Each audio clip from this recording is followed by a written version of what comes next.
Bonjour à tous et bienvenue dans ce nouvel épisode de la distillerie. J'aimerais bien vous demander si vous allez bien, mais je sais que vous allez bien. Les 2 dernières semaines étaient très bonnes. Une petite victoire des Steelers à Dublin, une bye week presque encore meilleure, et on en reparlera. Les Steelers sont en tête de l'AFC Nord avec 3 victoires, une défaite. Les 3 autres équipes ont des bilans négatifs. Que demander de plus? Que demander de plus, les amis?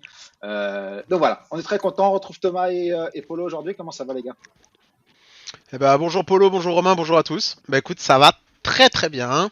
Ça va très très bien à titre franchise NFL, à titre perso, on en reparlera après, mais un Ouais. peu moins bien. Mais voilà, en tout cas très content ces 2 dernières semaines. Salut Thomas, salut Romain. Romain, comment s'est passée ta balade irlandaise? C'est vrai ça. Bah écoute, j'ai ramené les souvenirs. Voilà, un petit Terrible Towel là-bas. J'ai retrouvé celle du match de Londres il y a 12 Est-ce ans. qu'il y a le logo? Non, mais justement, il y a pas le logo des Vikings dessus. Et là, ils ont fait ça proprement. J'ai retrouvé l'autre. On voit que j'avais essayé de gratter un peu le logo des Vikings pour l'enlever, mais j'ai abandonné à mi-chemin. Mais ouais, non, franchement, c'était une super expérience, Dublin. Il y avait du beau monde. On a pu rencontrer aussi des gens qui nous écoutent régulièrement. Donc ça, c'était cool. Euh, et puis, ouais, l'ambiance était vraiment, vraiment bien. Je parlais avec les gens qui étaient venus avec moi et on a tous dit pareil que l'ambiance était encore mieux que les matchs qu'on a fait à Pittsburgh, bien mieux que tous les matchs de Londres que j'ai pu faire.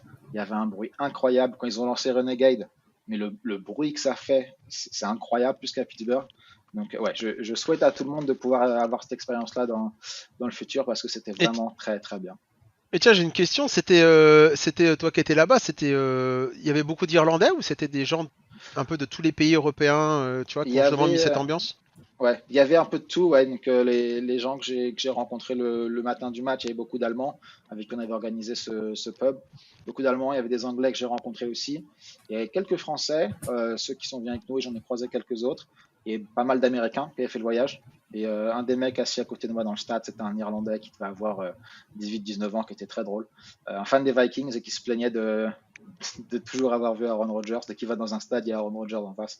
C'était assez drôle. Ah oui. Mais ouais, c'était très, très international. Et puis surtout, ce qui était très bien et différent des matchs à Londres, c'est que l'équipe à domicile, donc en l'occurrence les Steelers, était vraiment à domicile en termes d'ambiance, de supporters, etc. Tu avais 85-90% du stade qui était Ah ouais. Steelers avec les Tao, voilà. Ça tournait Hmm. bien et franchement, c'était presque aussi impressionnant qu'à Pittsburgh, avec encore plus de bruit. Donc, franchement, Ouais, ouais, ça c'était c'est cool. l'ambiance supporter européen de foot, c'est la mentalité un peu foot stade à l'européenne de soccer entre guillemets qui font qu'ils sont beaucoup Ouais, plus expressifs peut-être que les joueurs de football tel ouais. que nous on l'entend aux États-Unis quoi, Après, effectivement. oui, quand tu as les fans de l'équipe, parce que tous les matchs à Londres, tu as des fans des 32 franchises et tu as peut-être, quoi, je sais pas, Hmm. allez, un quart de fans de l'équipe à domicile max, donc c'est toujours un peu plus difficile. Mais non, c'était cool. Ouais. Le stade était bien aussi, c'est un stade qui ressemble un petit peu au Heinz Field, que j'ai connu d'appeler comme ça, mais Ouais. avec un petit côté ouvert. Non, franchement, c'était super. Ça, c'est pour le côté positif de cette période-là. Thomas, alors déjà, quand même, avant que tu tires la gueule, félicitations quand même. Vous avez fait du Merci. super taf avec les filles au tournoi de flag. Malheureusement, le résultat à la fin, juste, juste la place en dessous le podium. Ouais, ouais, bah c'est alors bon, il y a les garçons hein, chopent le bronze en masculin, donc ça c'est plutôt bien. Et après, effectivement, à titre perso, voilà, avec les filles, on échoue au pied du podium pour la deuxième année consécutive, les deuxièmes Europe, le deuxième championnat d'Europe que je fais en tant que cordeau offensif. On échoue d'un point contre l'Espagne pour le match de la troisième place dans un match qui est assez fou d'ailleurs. Si vous avez l'occasion de le regarder en replay sur le site de l'IFAF, regardez-le parce qu'il est, si vous voulez voir des points, à 81 points dans le match, donc c'est quand même pas mal. Mais ouais, malheureusement, on échoue à cette quatrième place un peu maudite là. Ouais, et c'est un peu frustrant parce que les filles ont vraiment bien bossé. On a fait du gros travail cette année. Je pense que ça s'est vu pour les gens qui nous ont suivis et qu'on regardait les matchs. En plus, c'était chez nous à Paris. On avait un public pour du flag football assez fou. Moi, je suis pas habitué à ça et le public vraiment nous a porté sur la compète voilà. Donc on a été vraiment porté. On aurait voulu offrir plus à nos supporters. On aurait voulu offrir un petit peu plus aussi, moi à titre personnel à mes joueuses parce que voilà, elles avaient bien bossé, et elles méritaient une médaille. Mais c'est la dure loi du sport, malheureusement. Il y a que 3 équipes médaillées et ça n'a pas été le cas pour nous. Maintenant, l'objectif numéro 1, c'était de se qualifier pour les mondiaux l'année prochaine à Düsseldorf en Allemagne. Et pour ça, il fallait finir dans les 6 premiers. Donc ça, on l'avait validé assez tôt dans la compétition. Et, donc du coup voilà, c'était l'objectif, il est rempli.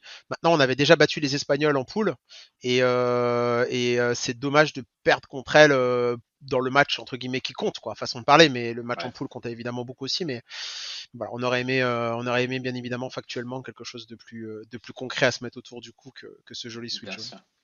Et championnat du monde, t'as dit l'année prochaine, c'est ça? Ouais, l'année prochaine en août à Düsseldorf en Allemagne. Voilà, où là ça va être assez serré parce qu'ils ont réduit par rapport à l'année dernière. L'année dernière c'était en Finlande, à Lahti, et il y avait vraiment beaucoup d'équipes l'année dernière. Et cette année ils ont réduit vraiment le nombre d'équipes. Ils resserrent un petit peu l'entonnoir pour aller nous amener petit à petit jusqu'au JO, pour qu'il y ait vraiment que les meilleures équipes à chaque fois. Et donc pour forcer les équipes à monter des programmes solides pour se qualifier.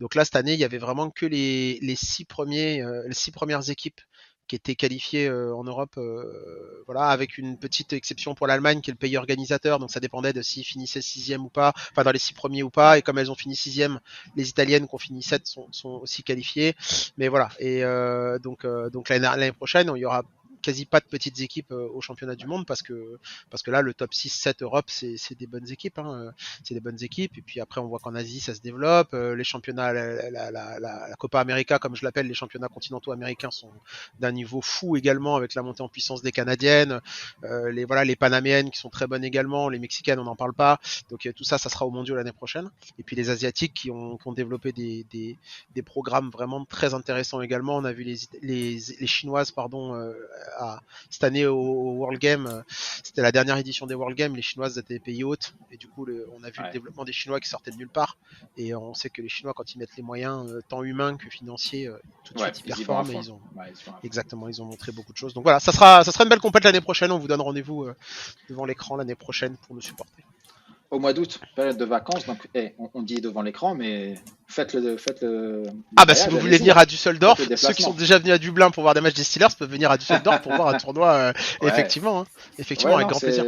C'est pas impossible que je vienne. Enfin, je dis ça. Avec grand plaisir. Venez. La commu Steelers pour nous donner de la force, on en a besoin. Bon, en tout cas, félicitations quand même. Comme tu disais, franchement, beau parcours. Et puis, ça change pour nous en tant que fans des Steelers de voir des points. Du bien, on espère garder. On finit 38 points par match pour notre offense, meilleure offense du tournoi. Donc là-dessus, c'est pareil. Maigre satisfaction quand tu gagnes pas de podium, mais bon, petite satisfaction quand même pour mes joueuses parce qu'elles ont bien travaillé. Écoute, après Arthur Smith, on enverra ton CV au cas où. Et tu sais qu'il y a une ligue, je sais pas si Polo peut nous confirmer, mais il y a en NFL, les franchises NFL vont monter une ligue pro de flag football aux États-Unis. Je dis pas de bêtises, hein, Polo nous confirmera ça pour la prochaine fois si jamais il trouve là-bas des infos, mais j'ai vu passer dans la communauté flag justement quelque chose. La NFL est en train de monter une ligue pro ou semi-pro peut-être probablement pour commencer, basée sur les franchises NFL aux États-Unis. Donc si des recruteurs NFL passent par là et cherchent quelqu'un, envoie des cartes de visite et Polo fait les tomber un peu partout dans la ville. Exactement, et Polo va me faire de la pub et exactement. Non mais voilà, c'est blague à part. Je crois que ils ont comme projet de lancer cette ligue pro. C'est intéressant. On se retourne vers nos Steelers et ce match à Dublin, la 3e victoire de la saison en 4 matchs face aux Vikings. Première impression d'abord globale, comment est-ce que vous avez perçu ce match? Polo, peut-être qu'à Dublin, à Pittsburgh, ça a aussi je balance un petit peu mes pensées déjà, mais est-ce que ça a changé aussi la perception de l'équipe depuis le début de la saison, cette victoire face aux Vikings? La réflexion que je me suis faite après le match, c'est que pour moi c'était le match le plus complet qu'ils aient fait depuis le début de saison. Et pour moi, c'est comme ça qu'ils s'imaginent être compétitifs. C'est sur ces bases-là. C'est une défense solide, gagner les duels dans les tranchées.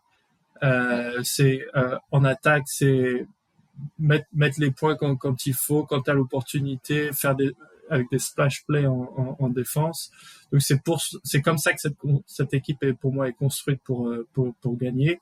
La question c'est est-ce que ça va être suffisant, c'est suffisant en janvier, mais euh, on peut dire que c'est une belle victoire. Je sais pas si vous avez vu derrière le match week-end dernier des Vikings contre c'était Cleveland, je crois. Ouais, c'est ça. Bon après j'ai quand même l'impression qu'on les a joués dans un bon jour pour nous, mauvais jour pour eux, mais bon c'est nous aussi c'est nous qui forçons le match également, je pense. Ça.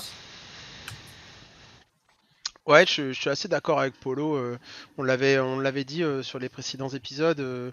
Cette équipe-là, elle est conçue sur la dimension physique, sur le fait de gagner des duels sur les lignes. Et peut-être qu'on en parlera après dans les satisfactions, les déceptions. Mais globalement, j'ai trouvé les lignes offensives et défensives dominantes. Et au football, quand tu domines sur les lignes, généralement, t'es pas loin de gagner les matchs. Donc, on a fait peu d'erreurs finalement. Et on voit que quand on n'encaisse pas des points stupides sur des phases de special team, bah en fait, voilà, on n'est pas loin d'à chaque fois d'être dans le game. Le jeu au sol a été bon, avec malgré l'absence de Warren. Ouais. On peut parler de Donc, Gainwell, hein, c'est pas un spoiler, tout le monde s'attend à ce qu'il soit dans les tops tout à l'heure, donc on peut y aller tout de suite. Un match exceptionnel de Kenneth Gainwell. ouais, Kenneth Gainwell a fait un gros match. Je regardais, il est à 5,2 yards de portée, de moyenne par portée. Voilà, 2 TD. Bon, c'est une grosse.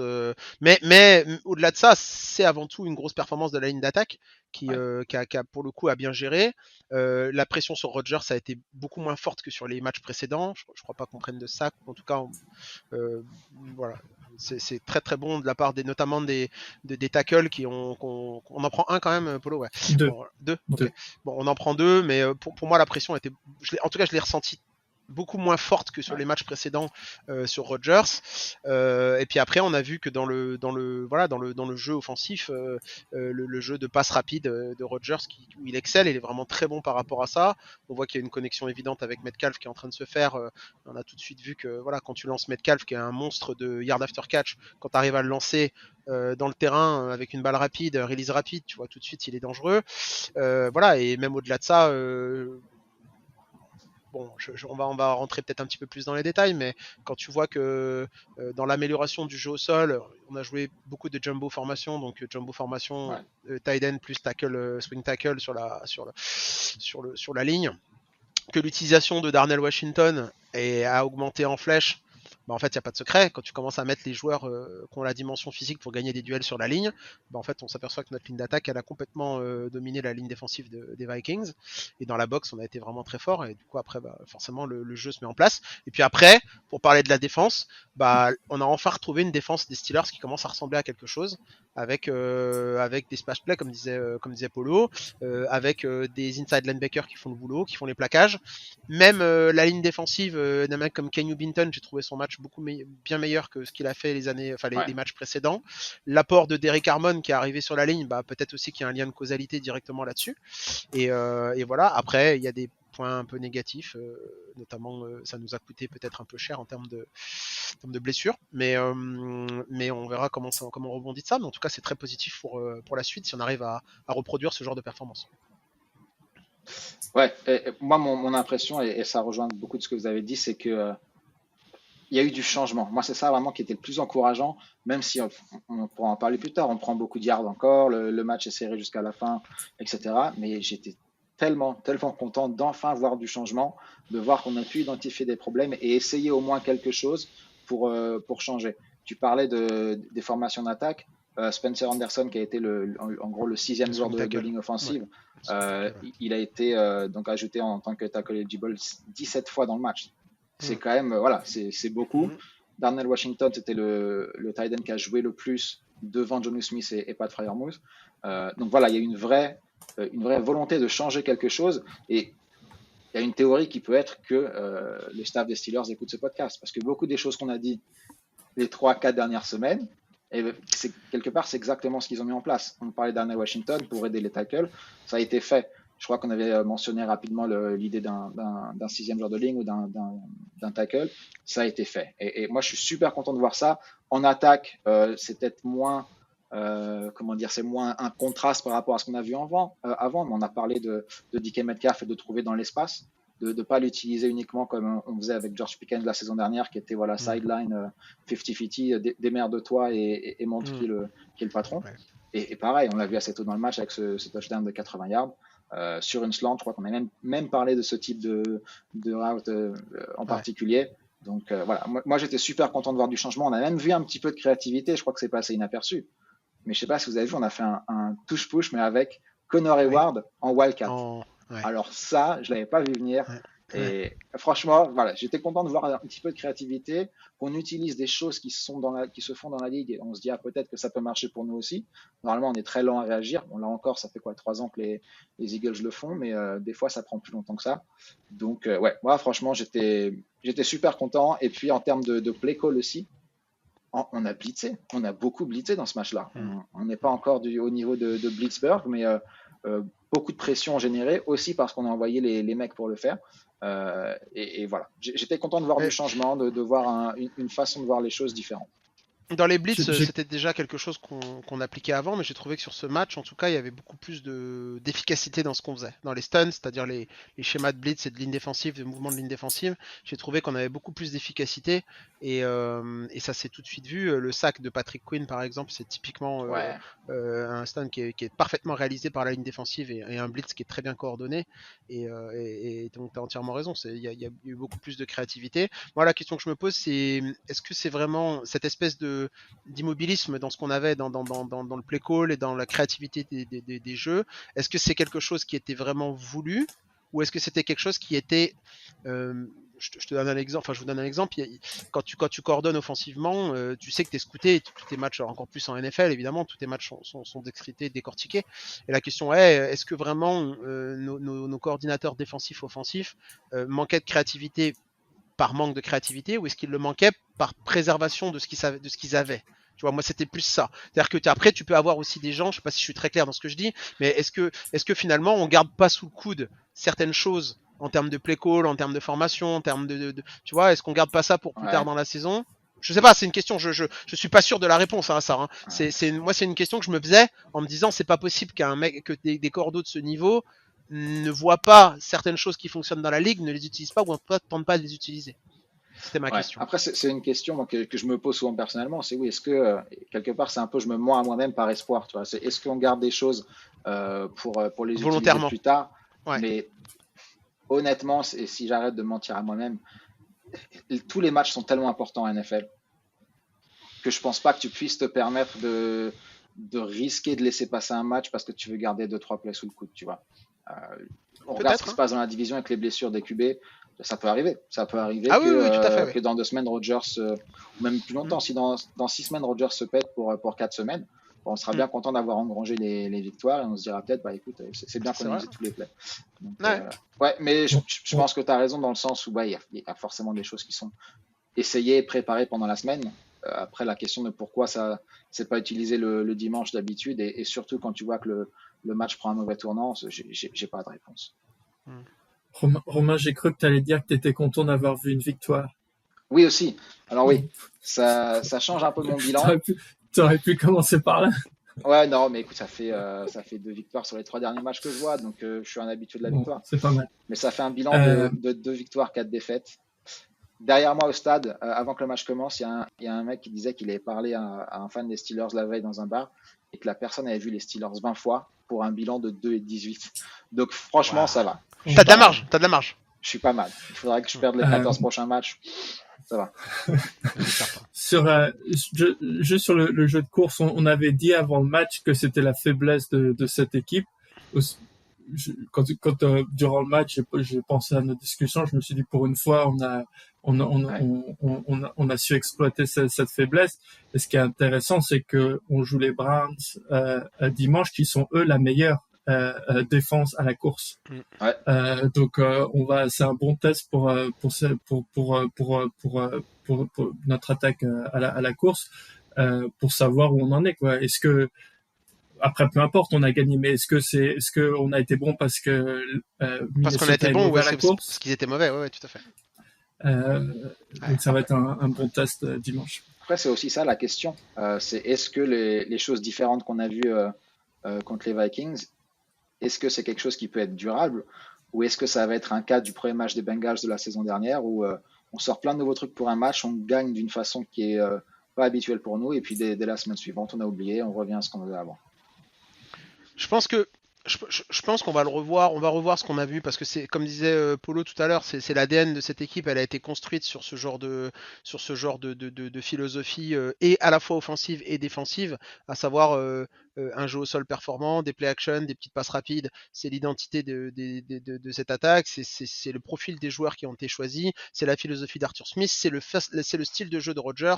Donc en fait, à part effectivement, et on l'espère pas, si on a un Rodgers qui se pète, auquel cas tu claques un Rodolphe, là on n'est peut-être pas forcément sur le même profil, encore que à voir, mais Ouais. on sera pas on va forcément devoir adapter des choses. Mais tant que Rodgers est à la barre et vu la façon dont en plus il arrive à gérer, parce que je l'ai trouvé dans sa gestion du match plutôt juste. Dans sa façon de jouer, je vois pas pourquoi la philosophie changera. Alors peut-être que changerait, peut-être qu'il y aura des ajustements, peut-être qu'on va s'adapter, tu vois, contre les Browns à leur faiblesse et à leur force et à leur faiblesse. On espère, parce que c'est pour ça qu'il y a des coachs qui sont payés quand même. Mais je pense on va pas non plus passer du tout au tout à une heavy offense, heavy air offense Ouais, ouais. du jour au lendemain.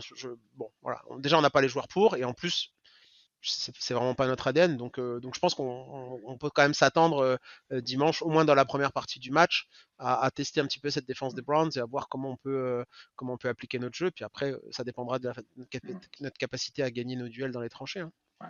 Après, je pose la question, mais on a déjà des éléments de réponse que Tommy a donné dans la conférence de presse de ce mardi, où il parlait justement de cette utilisation de Darnell Washington, et où il disait que de toute façon, maintenant, on a beaucoup de matchs qui arrivent, notamment les matchs de division, contre des défenses en 4-3, et que pour lui, voilà, c'est une raison d'utiliser aussi Darnell Washington parce que il va devoir aider sur les meilleurs pass rushers en fait adverses. Et que c'est pas une tâche qui veut donner à un Frère Mousse ou un Jono Smith qui ont d'autres qualités, mais pas forcément celle-là. Tiens, la question que je voulais vous me poser, moi, tiens, par rapport à ça, c'est que, alors moi, je suis très content de l'utilisation de Darnell Washington. Je trouve que c'est un joueur qui est complètement sous-utilisé, enfin, qui était sous-utilisé, et pour l'instant, on utilise encore, en gros, que ses forces. Enfin, on utilise qu'une partie de ses forces, c'est-à-dire qu'on utilise vraiment sa grosse capacité à bloquer, à être plus fort quasiment qu'un homme de ligne, et à gagner ses duels contre des défensifs tackles ou des outside linebackers, des defensive ends, pardon, ou des outside linebackers qui généralement sont complètement sous-développés, enfin undersize, Ouais. ouais, sous-dimensionné par rapport à lui. Mais donc moi je suis très content de l'utilisation de Darnell Washington. Maintenant la question, quid de Freiermuth et de Jonnu Smith? Parce que je trouve que dans l'utilisation, pour le coup, alors évidemment on peut pas jouer avec 15 mecs sur le terrain, mais je trouve qu'un mec comme Freiermuth par exemple, on le voit plus. Jonnu Smith, on le voit pas trop pour un gars de son rendement l'année dernière aux Dolphins. Alors, on est d'accord que c'est pas la même philosophie ni rien Je du veux tout. dire, au stade, en deuxième mi-temps, j'étais persuadé que Jono Smith était sorti sur blessure parce que je ne l'ai pas vu sur le terrain. J'ai Ouais, pas regardé les snaps, en tout cas en première et deuxième mi-temps, mais je ne l'ai pas vu en deuxième mi-temps. ouais. Mm. Et moi, je sais pas du tout si c'est une volonté, si c'est une question de rendement, c'est-à-dire si ces joueurs ont déçu quand on les a mis, ou si c'est vraiment juste un plan de jeu qui fait que Ouais, tu vois, ça t'amène à ça. C'est les deux possibilités parce qu'il y en a aucun des trois tight ends qui a été blessé, donc ouais, ils étaient tous aptes à jouer. Donc c'est vraiment un choix de coaching. Et si c'est un choix de coaching, il peut s'appuyer soit sur la philosophie de jeu, enfin sur le game plan, soit ouais. sur le rendement des joueurs. Et je suis pas capable de répondre à cette question non plus. Et les deux Et ont sur perdu cette, quelques snaps aussi à Connor Hayward qui a fait quelques snaps en tant que fullback. Donc Oui. voilà. Et c'est Ouais. une position un petit peu différente, mais le but est le même. Et plutôt que de rajouter un tight end, tu mets un fullback. Voilà. Donc ils ont aussi perdu des snaps pour des snaps à Connor Hayward. Mm. euh, euh, sur cette question, Thomas, moi ça m'intéressait. J'ai regardé, j'ai regardé l'allocation des targets et des réceptions Ouais. entre Le les ciblage, receveurs, tight end le et tight end. running back. Mhm. Et en réception, le premier c'est Metcalf, 20% des réceptions c'est pour lui, mais le deuxième c'est Jonnu Smith. Donc il en a que 2 contre les Vikings, mais Hmm. depuis le début de la saison c'est comme le deuxième en réception. Ah, Et en termes de ciblage, tu veux dire? ouais, il a 14 réceptions sur les 76 en tout depuis le le début de la saison. Et en termes de position, en termes de réception, encore une fois, tu veux target, donc tu veux ciblage. 42% des targets sont pour les receveurs, 30% pour les tight ends et 28% pour les running backs. Et je pense que c'est comme ça que l'équipe est construite. Je suis d'accord avec toi. Le ballon, ils veulent disperser le ballon à peu près sur les 3 positions. Mais je suis d'accord avec toi, Polo. Mais le truc, c'est que du coup, compte tenu de ces chiffres-là, et encore plus par rapport à ce que tu dis, je trouve que l'absence de ciblage, l'absence d'implication, d'importance dans le jeu d'un Freiermuth, moi, ça m'inquiète un peu. Ça m'inquiète un peu parce que c'est un joueur qui a renouvelé son contrat il n'y a pas longtemps, il me semble.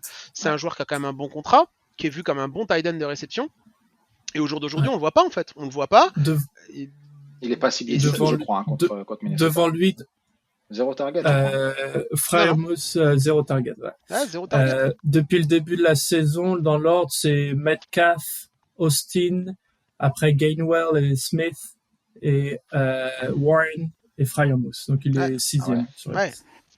Donc tu vois, et en plus de ça, alors Jonnu Smith, bon, il est 3ème du coup en termes de target, donc c'est plutôt une bonne chose. Mais sur ce match-là, qui est peut-être offensivement l'un des plus aboutis qu'on ait vu depuis le début de la saison, en tout cas abouti dans le sens respect de l'identité et du plan de jeu qu'on avait, tu vois, qu'on imaginait, parce que le match d'avant était pas mal aussi, mais et le match des Jets était très correct aussi, mais je trouve que Jonnu Smith, 2 réceptions pour 6 yards, tu vois.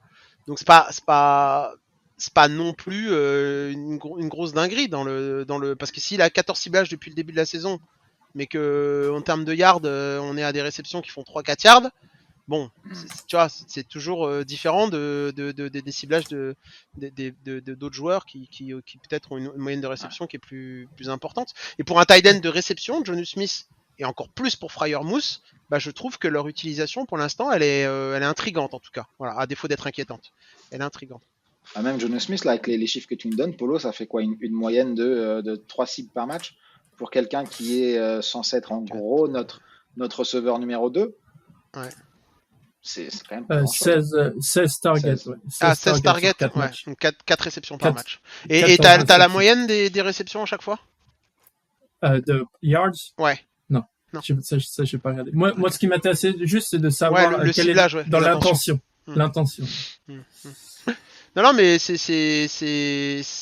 voilà. Moi, c'est la question que je me pose, c'est que on sait qu'Arthur Smith aime bien l'utilisation de ses tight ends, ça on le sait, mais pour l'instant, en fait, ça se retranscrit pas tant que ça, je trouve, dans le jeu. Et moi, on a en plus perdu Austin sur blessure, à voir parce qu'ils avaient l'air de dire que c'était pas si grave que ça. Mais là, au jour d'aujourd'hui, on perd un gars comme Metcalf. Qu'est-ce qui se passe pour notre attaque aérienne, quoi, tu vois? Parce que l'utilisation des tight ends, elle est pas folle pour l'instant. Et derrière, on n'a pas de deuxième receveur viable, entre guillemets, de haut niveau. Donc, moi, je reste quand même, comment dirais-je, intrigué, ou en tout cas, peut-être pas persuadé, mais je pense que le fait d'aller chercher encore un receveur avant la fin de la trade deadline, je pense qu'elle doit être encore dans la tête de Marcan et de Tomlin, parce que je te dis, on est hyper Metcalf dépendant pour le jeu de passe. Ça fait quand même 10 minutes qu'on est négatif, les gars, je me rends compte. Alors que c'était comme on a dit au départ, le match le plus abouti de la saison. Donc, je propose de changer ça. Partons sur nos hommes de fer pour ce match-là. Je vais en lâcher un direct, je vais l'éliminer quelque part parce que c'est trop évident. Kenneth Gainwell qui fait, comme je disais, un très gros match. Si je dis pas de bêtises, il touche la balle 25 fois. Donc il a 19 courses et je crois qu'il a 6 réceptions. 6 réceptions sur 6 targets. Donc voilà, l'attaque, c'était vraiment lui. Rodgers lance 22 passes et Gainwell touche la balle 25 fois. Donc ça donne une idée très clairement du plan de jeu qui a fonctionné. Il y a dans mon souvenir en tout cas, il y a des drives où j'ai l'impression que c'est que lui qui fait tout le drive. Voilà, super match. J'étais très inquiet quand on a vu le jour même que Warren était inactif, alors que les reporters disaient le matin qu'il serait probable qu'il joue. Et voilà, très très content de son match. Polo, j'ai l'impression que tu veux rajouter quelque chose sur Gainwell. Non, je vais juste dire, en moyenne, c'est 5.2 yards par attempt. C'est énorme. Ouais, c'est énorme. Mm. Je veux dire, tu traverses le terrain. Et surtout derrière lui, Caleb Johnson qui a 6 portées a une moyenne de 3,7. Parce que tu pourrais te dire aussi, c'est toute la ligne qui a bien bossé et bon, le run finalement il est touché à 4 yards, il en gagne 5, bon tu vois, tu peux te dire ça. Mais derrière Caleb Johnson qui est du coup censé être quand même plus frais parce qu'il a moins de reps, qui est plus frais et lui il fait 3,7 yards en moyenne, ce qui est très honorable, enfin ce qui est honorable, ce qui est moyen plus. Okay, mais c'est ok, voilà, c'est ok.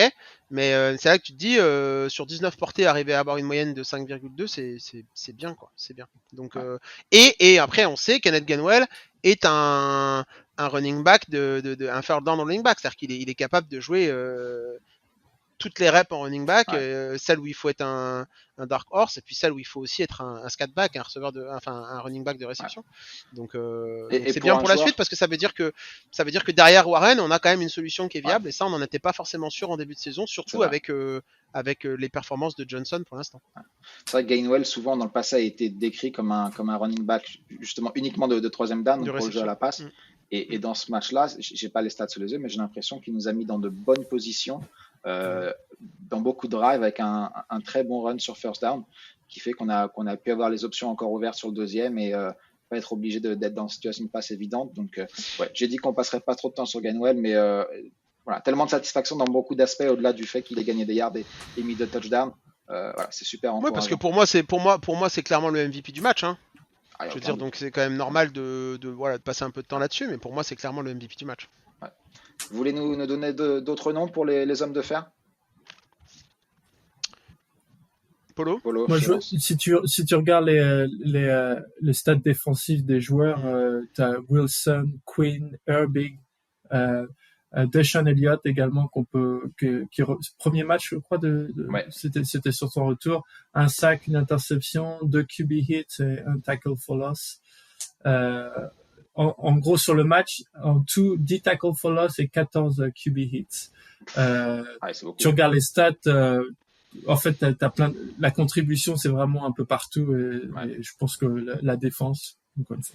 Mais au-delà de ça, on a beaucoup décrié par les semaines passées notre duo d'inside linebacker et notamment Peyton Wilson qui avait du mal à se défaire des blocs, qui avait du mal à être impactant sur le jeu de course. Pour le coup, notre duo d'inside linebacker là, ils ont 13, 8, 21 et 3, 24. Ils ont 24 plaquages à eux deux sur le match. Et voilà, sans compter le sac de Patrick Quinn en plus. Donc en fait, voilà, le duo d'inside était vraiment bon. Je reste persuadé que Deshaun Elliott est un excellent joueur, un excellent safety, et c'est sûr et certain, moi j'adore ce joueur, je le trouve vraiment impactant, et la ligne des stats encore. Nick Herbig, bon bah on en reparlera, mais ça reste pour moi la grosse satisfaction de ce début de saison dans un rôle de starter sur lequel on l'imaginait pas. Et un petit coup de projecteur quand même parce que j'ai trouvé que Brandon Echols, sur lequel je mettais pas trop de pièces depuis le début de la saison parce que c'est un mec qui était un peu pareil sous-évalué, sous-estimé, je trouve qu'il fait un plutôt bon intérim pendant la blessure de Joey Porter. Et peut-être que ça va être amené à durer avec la blessure de Jalen Ramsey. Mais voilà, j'ai bien aimé Brandon Echols. Et puis voilà, puis même la ligne défensive dans son ensemble, je l'ai trouvé beaucoup moins dominé que sur les matchs précédents. Donc soit ils ont bien bossé, soit l'apport de Derek Harmon fait que ça répartit un peu le niveau de menace un peu partout et du coup ça permet d'éviter peut-être les prises à deux sur Kenny Binton. Mais voilà, c'est plutôt satisfaisant. Je vais mettre Deshaun Elliott avant qu'on passe, vous l'avez mentionné tous les deux. Pour moi c'est le deuxième nom que j'ai sur ma liste, Judah Gainwell. Et pour moi, son impact va au-delà des statistiques, même s'il a déjà fait un très bon match en tant que statistique. Et ça s'est ressenti aussi dans le stade, c'est que c'est lui qui vient mettre l'impact. Et c'est lui qui chauffe un peu tout le reste de la défense. Cam Hayward, c'est le patron, c'est le capitaine, etc. TJ Watt, c'est le meilleur joueur. Mais le mec qui fait la différence en termes d'impact et d'énergie, c'est Deshaun Elliott. C'est Deshaun Elliott. C'est, voilà, comme dirait les Américains, c'est le tone setter, c'est lui. Pour moi, il a transformé la défense et dès les premiers snaps, on l'a vu. Et même sur des plays qui ne servent pas à grand chose, c'est juste une passe incomplète en face. Et tu vois qu'après, il va mettre un très très gros tampon. Tu dis, ok, c'est bon. Voilà, on est dans la bonne énergie, on est dans le match. Donc, il donne le ton. C'est mon deuxième. C'est un peu le baromètre en termes d'intensité. Ah ouais, 100%. Polo, pardon, je t'avais coupé. Non, pas de souci. Je veux juste un play de Wilson sur la passe, la longue passe sur, je crois que c'est Addison. C'est ça. C'est Ouais. lui qui remonte tout le terrain. Ouais. Je me souviens plus d'où il part, mais c'est là De aussi. loin. Il est en couverture hall, il est au milieu, il est en couverture hall.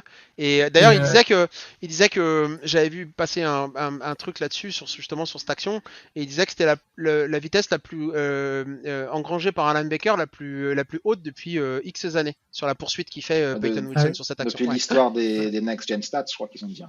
Ouais, peut-être bien. Ouais. Ils avaient l'air de dire que c'était vraiment, Ouais. il avait couru à, je sais plus la distance, la vitesse, je veux pas dire des conneries, mais voilà, et vraiment, il avait été assez impressionnant sur cette poursuite-là. Et même au-delà de la poursuite, je trouve que dans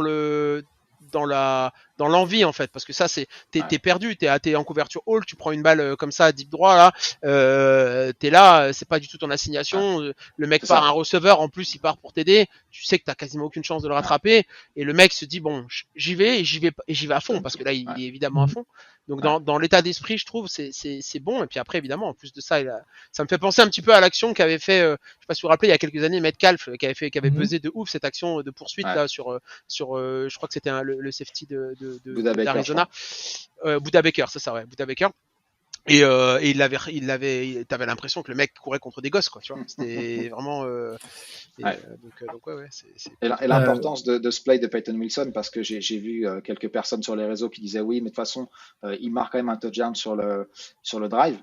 Ça fait quoi, il y a encore deux plays après qui sont des bons stops de la défense contre un run. Et je crois que c'est sur le troisième down suivant que les Vikings marquent. Mais on est à un moment du match où il y a moins de 3 minutes à un moment de ce play-là. Et les deux plays qui passent ensuite, ou les trois avec le touchdown, ça fait plus d'une minute ça tue le temps. de perdu. Et c'est l'impact de ça, c'est énorme. C'est vraiment, ça les met dans une situation pour le dernier drive éventuellement où ils ont très très peu de temps, plus de temps mort. Donc voilà, l'impact est énormissime de ce play-là. Et puis en plus, comme disait Thomas, c'est vrai que je pense qu'il y a plein de joueurs sur cette action, ils voient que c'est pas leur côté du terrain à défendre, qui vont se dire mais qu'est-ce qu'il fait le mec, pourquoi il est tout seul. Merci Chuck Clark d'ailleurs, c'est lui qui est parti en vacances au Club Med sur le play, mais le fait de réagir et de dire non mais voilà, peu importe, si c'est à moi d'aller battre les records de vitesse, je vais le faire. Très révélateur, je trouve, de l'état d'esprit, ça, moi, ce genre d'action. Tu vois, c'est des actions qui sont, entre guillemets, anodines, parce que ça, finalement, factuellement, ça n'aboutit à rien, entre guillemets, on prend le TD. Mais je trouve que dans l'état d'esprit, quand t'es coach, que tu arrives à la séance vidéo le lundi ou le mardi, et que tu mets cette vidéo-là, ça, c'est un levier de coaching, un levier psychologique que tu utilises, et tu mets ça, et tu vois, et souvenez-vous, souvenez-vous Peyton Wilson. Voilà, c'est quand t'es coach défensif, c'est ce genre d'action que tu veux voir et que tu montres à tes gars pour leur redonner un peu de peps, quoi. Tu peux être sûr que Tomlin, celui-là, il l'a mentionné. Mais c'est une très belle action, mais c'est également, pour moi, je pense que c'est également le rôle de Peyton Wilson dans cette défense. C'est-à-dire que tu perds en physique, tu perds en impact, en densité, ouais. Mais c'est la couverture du terrain, quoi. Donc super play.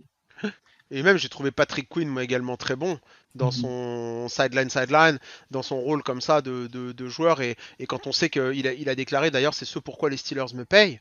Et moi qui suis, tu sais, on en avait parlé déjà l'année dernière sur la rentabilité de Minkah Fitzpatrick. Et quand t'as un contrat comme à Patrick Quinn, bah tu dois faire des matchs comme ça. C'est pour ça que chaque dollar qu'on te paye et doit être justifié. Et là j'ai trouvé Patrick Quinn à la hauteur vraiment du contrat qu'on lui avait donné.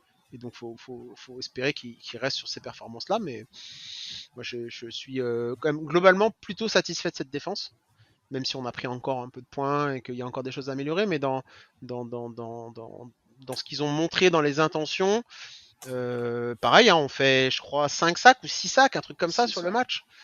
Voilà, on fait 6 sacs et plus la pression qu'on met. Voilà, tout ça avec un TJ Watt encore qui est la plupart du temps double teamé. Donc on voit que malgré le fait que les attaques verrouille TJ Watt sur les priorités de bloc, on arrive à trouver des solutions à côté, et ça c'est vraiment ce qui nous sauvera, parce que si tu double team ton meilleur joueur et que derrière t'es rien capable de faire, les schémas de ligne d'attaque, de blocage, de protection de passe deviennent faciles pour le corps offensif. Alors que là, quand tu commences à avoir des pressions, parce que là en plus on a 6 sacs, mais y a aucun mec qui a 2 sacs. Ils sont tous à un sac ou un sac et demi, tu vois à peu près. Ça veut dire que la menace elle peut venir de partout. Ça veut dire que dans tes schémas, tu as énormément de solutions. Je crois qu'on est à 10 plaquages pour perte aussi, si je dis pas de bêtises, Polo. Tu as les stats sous les yeux. J'ai pas vérifié par rapport aux autres matchs de la saison, mais j'imagine que c'est le meilleur total sur tous les matchs. Et petite info, petite stat qui est passée sous le radar, mais qui a son importance quand même. Alors on peut voir ça moitié verre vide, moitié verre plein. Cameron Hayward, ligne de stats vide. Ouais. 0. Ah ouais. 0. C'est-à-dire qu'on réussit un très bon match en défense. Vide. Il lui donne un QB hit. Ah, il lui donne un hit. Bon, okay. Voilà. Mais c'est maigre. Mais faut en tout cas dans les stats. Faut cliquer sur voir plus pour voir ses stats. Ouais, c'est ça, ouais. Dans les stats, on va dire principales, il y a que c'est parce que Polo il a l'abonnement des stats améliorées. Mais voilà. Mais dans les stats, c'est-à-dire qu'on réussit un très bon match défensivement globalement, avec quasiment ton meilleur joueur, l'un de tes meilleurs joueurs qui est bien verrouillé par l'attaque. Donc on peut voir ça comme étant une mauvaise performance de sa part ou autre, mais on peut aussi voir ça comme le fait que le reste de la défense a su profiter du fait que il est bien couvert sur les schémas de bloc. 2 choses sur cette défense, Romain. Donc comme disait Thomas, on se prend quand même 372 yards à la course et à la passe, donc ça fait mal encore. Un point où on s'est amélioré sur ce match-là, c'est sur le third down. Ils sont à 4 sur 14. Alors qu'on se faisait manger sur ce point quasiment à chaque match. J'avais noté ça aussi dans mes stats sur troisième down, à la fois en attaque et en défense.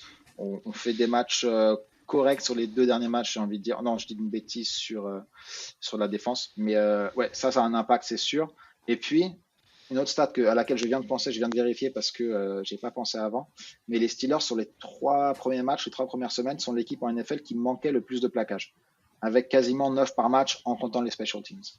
Là, sur le match contre les Vikings, il y en a 2. Dont un qui est un sac manqué par Peyton Wilson. Et si je dis pas de bêtises, c'est avec le play où il saute par-dessus d'Arnold et que de toute façon il y a un sac qui est fait dans la foulée, donc qui n'a pas trop de conséquences. Donc passer on reste une des équipes qui a le plus de miss tackle. On reste une des équipes qui a le plus de miss tackle. C'était la première. Mais ouais, c'est ça. Mais effectivement, avec ce match-là, on a bien redescendu la stat. Ouais. On fait descendre la moyenne de 9 par match à 7,5, ce qui reste trop. Ouais. Mais quand tu es capable de jouer ultra propre et de faire que 2 plaquages manqués, en sachant qu'on parlait de Quinn et de Wilson tout à l'heure, il y en a certains que j'ai en tête où c'est pas forcément des plaquages faciles, open field, etc. sur des courses latérales. Ça pour moi, ça fait une grosse différence aussi. C'est sûr. C'est sûr. Et oui, vas-y, Polo. Non, un des thèmes également depuis le début de saison, c'est le temps de possession. Qui a trait à la défense et à l'attaque pour le coup. Mais encore une fois, les supporters des Steelers en 2e période et 3e période aller dehors, aller respirer un coup, parce que sur la 2e période, je l'ai pas ressenti pendant le match. Je sais pas si Romain tu l'as vu, mais les Vikings ont le ballon 10 minutes. Sur le deuxième quart. Sur le deuxième quart. Sur le deuxième quart. Sur le 3e quart, ils l'ont 9 minutes et 27 secondes. Donc on voit pas le ballon en 2e et 3e. Je l'ai pas ressenti pendant. C'est d'autant plus important de mettre, quand tu donnes cette stat, que du coup ça fait quand même relativiser l'importance quand même du travail défensif, parce que l'air de rien, sur le 2e quart et le 3e quart, on n'a pas la balle et on encaisse pas tant de points que ça au final, tu vois, avec 10 minutes de possession, avec 19 minutes sur 30, enfin 20 minutes sur 30 de possession en gros aux Vikings. Finalement notre défense, c'est un peu la technique du roseau. Tu vois, c'est-à-dire tu plies, mais tu t'encaisses pas tant de points que ça. Et c'est quand même une grosse force, ça. Après, je vous rejoins sur le fait que cette stat, c'est jamais en notre faveur et c'est toujours un problème. Cela dit, sur ce match, la différence aussi peut-être, c'est qu'on a eu quelques drives rapides en attaque. Et voilà, on parle du play de Metcalf tout à l'heure. C'est un drive d'une passe 80 yards déterminé. Ouais, mais il est en premier quart, celui-là. Premier ou 2e. Peu importe. Mais en tout cas, sur la stat globale du match, si ça veut dire que sur chaque drive offensif, on marque sur un play 80 yards, on prend. On n'inquiète pas trop du temps de possession. Oui, on prend. Mais, est-ce qu'on a quand même des mecs qui doivent mieux faire en 2e période? En 2e période, il est. Okay. Est-ce qu'on a des doigts mieux faire? Ouais, qui doit mieux faire? Bah, on en a parlé tout à l'heure. Moi, pour moi, un mec comme Fryermuth ou comme Jonu Smith, pour moi, sur des matchs comme ça, ils doivent mieux faire. Alors, évidemment, ils sont pas beaucoup ciblés, donc Ouais. c'est dur de leur jeter la pierre. Mais pour moi, dans ce qu'on attend d'eux cette saison, ça doit être mieux. Et peut-être Caleb Johnson aussi. Peut-être que Caleb Johnson Ouais. il va avoir du mal à rebondir un peu le gamin, mais je pense que voilà, s'y porter, voilà, peut-être qu'on peut attendre un peu mieux de lui. Sinon, je sais pas, T'es vous en avez sévère. vous? T'es sévère, Ouais, c'est Thomas, sévère. Ouais, c'est avec sévère. Johnson parce que c'est son meilleur match en carrière. Ouais. Le record Je sais était pas pas si c'est très, pas très difficile, ça tu dans un vois. 2 minute warning, je suis pas sûr que ça soit un bon argument, tu vois. Euh, Polo, t'as Mais des ouais, je noms? sais pas si vous en avez d'autres en termes en défense peut-être et encore. J'ai pas. Peut-être J'ai Derrick trois Harmon, choses. c'est léger, mais J'ai trois choses devant moi. J'allais Vas-y, j'allais Polo. mentionner sa pénalité, la pénalité, oui. Bon, hmm. je pense que on peut l'excuser. Sur le field goal manqué, je sais pas si vous l'avez revu, Ah, Bon point. qui est-ce qui fait l'erreur là? Je crois que c'est Fryermuth qui est sur le côté. Le tackle Ok. qui est bout de ligne. Enfin, le dernier homme de ligne sur le côté où Ouais. le mec contre la balle. Non, non, je voulais savoir c'est qui, c'est Boswell, c'est le snap qui est pas bon, Non, ou c'est la pour moi, le protection. snap est bon. Pour moi, c'est juste. Alors, c'est difficile à dire, mais pour avoir enfin, joué dans ce genre d'unité, quand t'es bout de ligne, enfin, quand dans cette là, la priorité c'est toujours le joueur qui est à l'intérieur, parce que c'est le chemin le plus rapide entre Mhm. le joueur et la balle. Là, le gars il passe externe et j'ai l'impression que sur l'action, alors je veux pas dire de bêtises, mais j'ai l'impression que sur l'action, personne passe à l'intérieur de Fryermuth.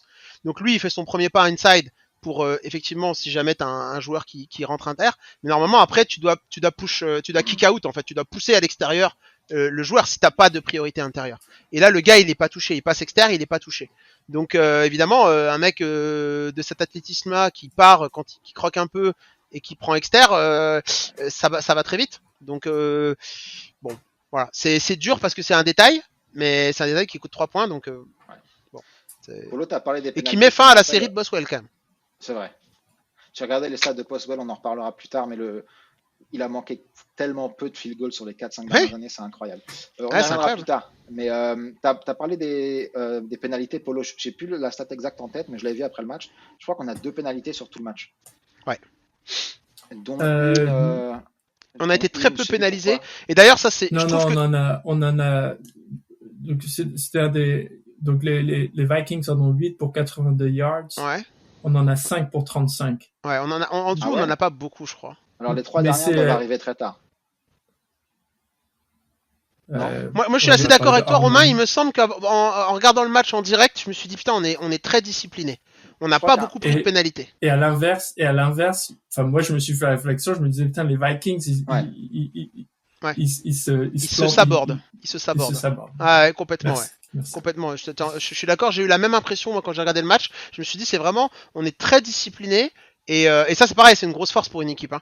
Surtout une Ouais. équipe qui ball control comme ça, comme nous avec la philosophie qu'on a, le fait de ne pas concéder pénalité, de pas te mettre en difficulté pour aller du coup parce que quand tu prends une pénalité, t'es obligé de sortir de ce schéma-là. Pour une attaque, Ouais. une attaque comme les Bills ou comme tu vois voilà ou des attaques les Dolphins qui ont des gros jeux aériens, des choses comme ça.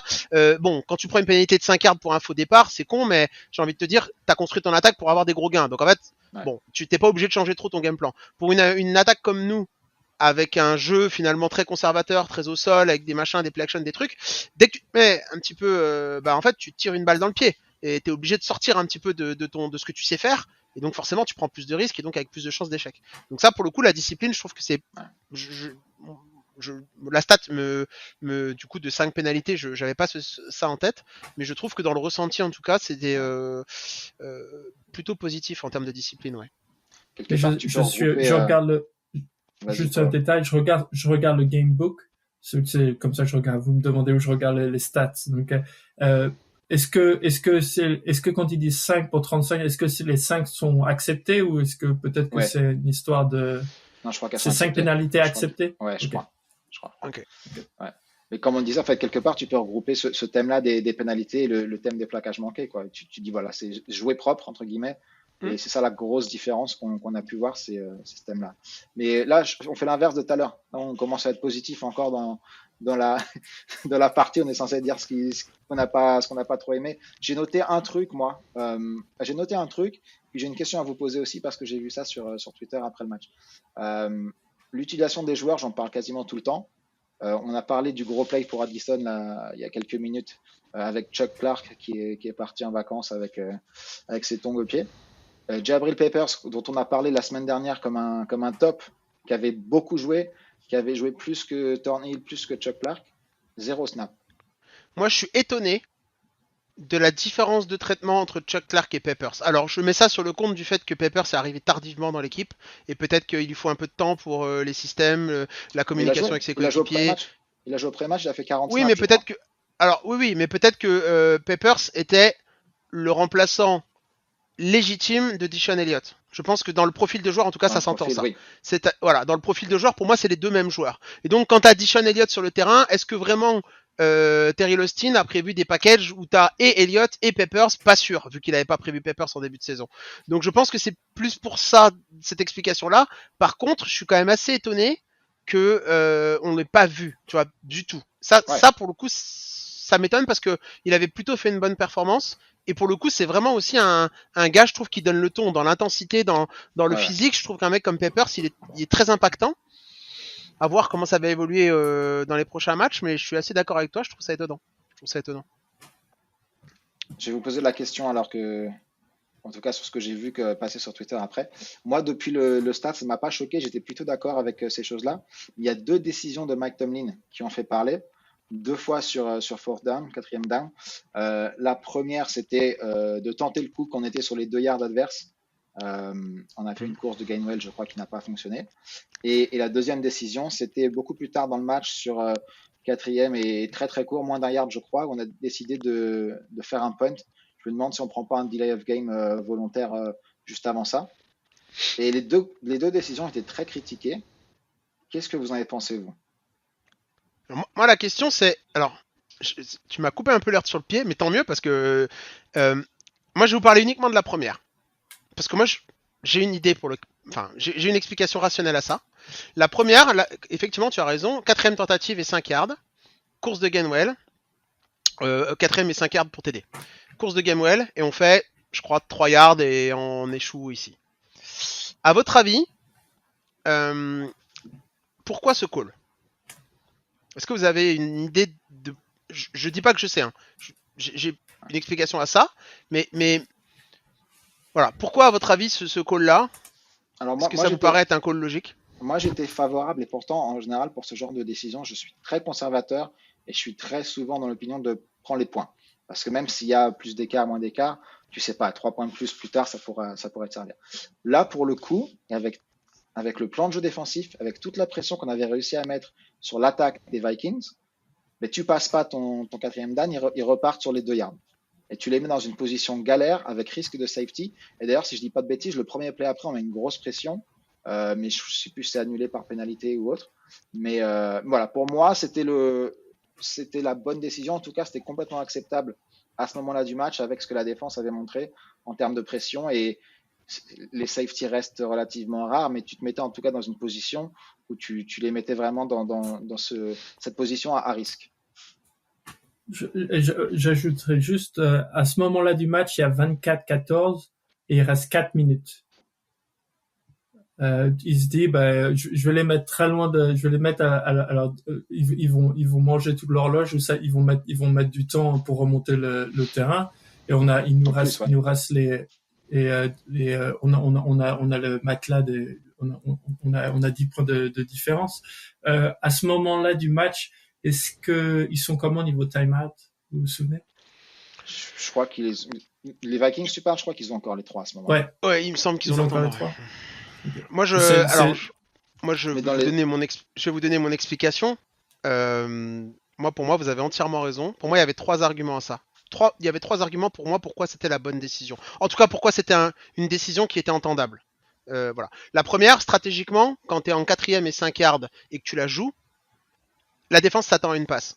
4e et 5. 4 et 2, Thomas, je crois. Je crois que c'était 4 et 2. Ouais, je crois qu'il y a moins. 4 et 3. 4 et... Ouais, voilà, bon, 3. 4 et 3. généralement 4 et 3, enfin 4, à part si c'est inches, quoi. Vraiment, si t'es tout près et que voilà. Généralement, la défense s'attend quand même plutôt à un jeu de passe. Tu tentes une course, donc déjà, dans l'intention de ce que tu fais, pour moi, tu peux surprendre, et donc t'as une chance que ça fonctionne. La deuxième chose, c'est que tu te dis, en fait, le gain de mettre un field goal, c'est 3 points. Par contre, si jamais tu rates, tu te retrouves sur les 2 yards, ou 1 yard, mettons, ou même à 3 yards, en fait. Et comme tu disais, Romain, t'as quand même une chance non négligeable de mettre une très grosse pression, et soit de leur mettre un safety, soit de leur pourrir les 4 premières tentatives qu'ils vont avoir et de leur forcer à faire un punt qui va te mettre quand même dans une situation d'attaque ensuite qui est importante, enfin qui est intéressante, avec un field position qui est favorable.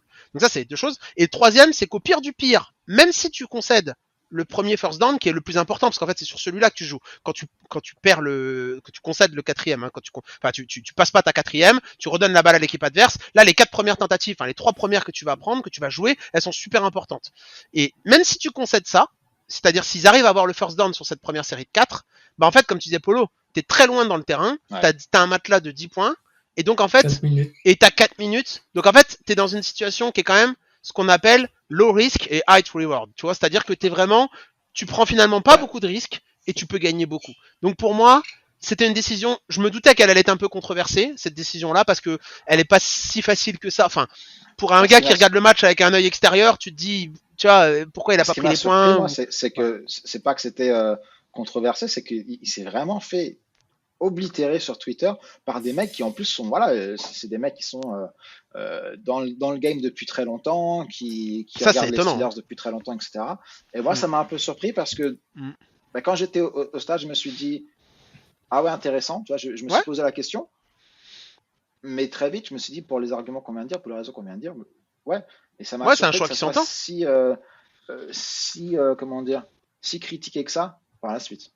Et t'as raison dans ce que tu disais, excuse-moi Polo, t'as raison dans ce que tu disais aussi sur une chose, c'est que à ce moment-là du match, nos lignes et d'attaque et de défense dominent celles des Vikings. Donc en fait, t'as quand même beaucoup de choses qui font que tu te serais fait manger, tu prendrais la sauce, t'aurais du mal sur les jeux de course et tout, je te dis bah ok, pourquoi pas. Mais là en fait, on est vraiment dans une grosse dynamique. Et en plus de ça, tu peux tuer le match, parce que si tu prends 7 points là, bon bah là t'as 21 points d'avance à ce moment-là, voilà, c'est fini. 17 points d'avance, c'était bien.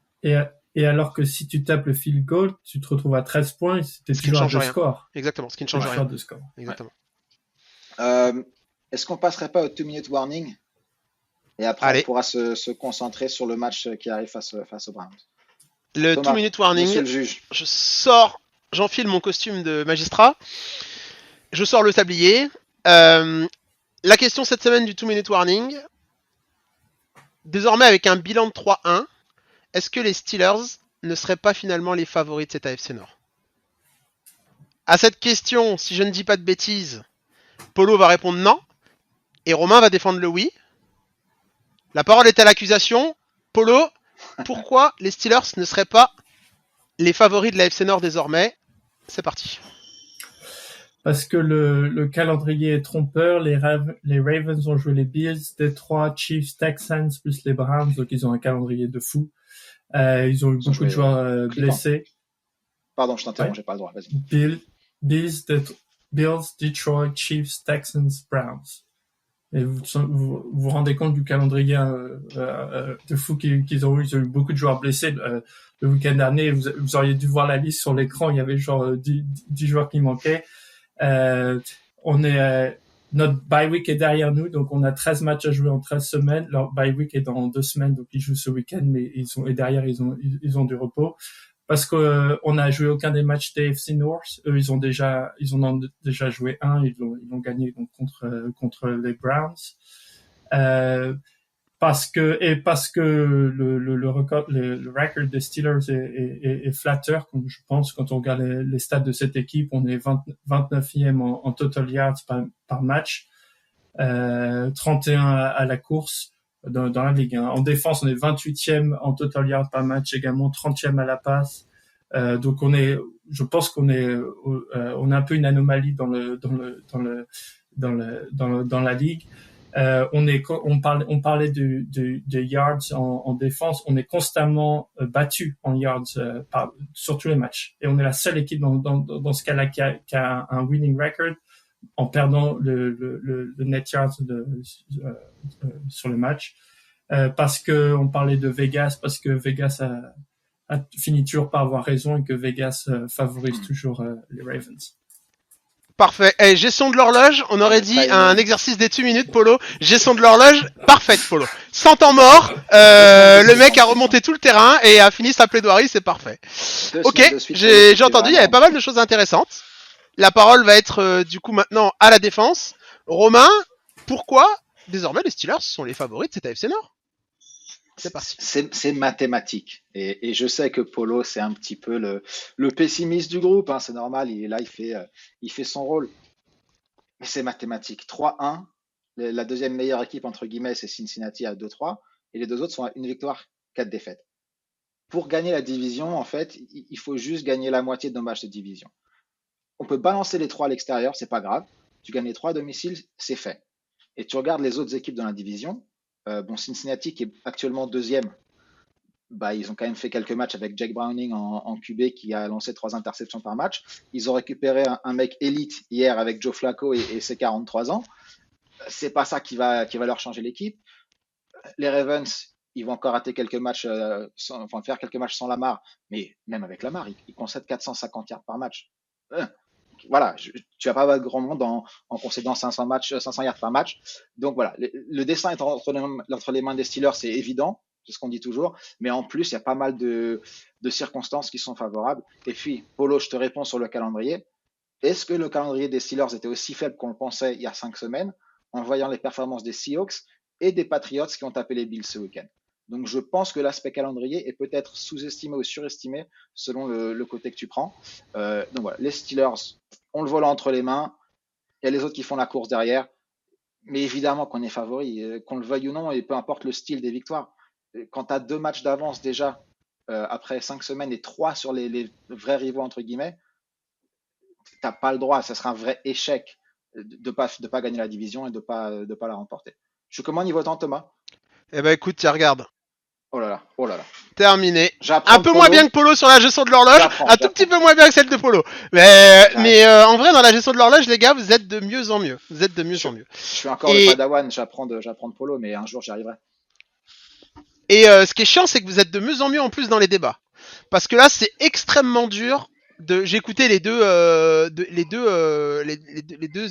arguments avec attention, et pour être tout à fait franc avec vous, c'est peut-être l'une des questions sur lesquelles j'avais pas de réponse au début du débat. Souvent j'ai un peu mon avis là-dessus, et là j'avais pas vraiment de débat, j'avais pas vraiment d'avis tranché sur le sujet, et après avoir entendu vos deux argumentaires, j'ai toujours pas plus d'arguments par rapport à ça, parce que ce que vous avez dit est extrêmement vrai. Quand je vais commencer par le fait qu'on soit favori, quand on voit effectivement ce bilan de 3-1 et surtout le bilan des 3 autres équipes de la poule, et surtout l'état, parce que au-delà du bilan, il y a l'état de ces franchises en termes de blessés, en termes d'instabilité de staff coaching, en termes d'impact player blessé.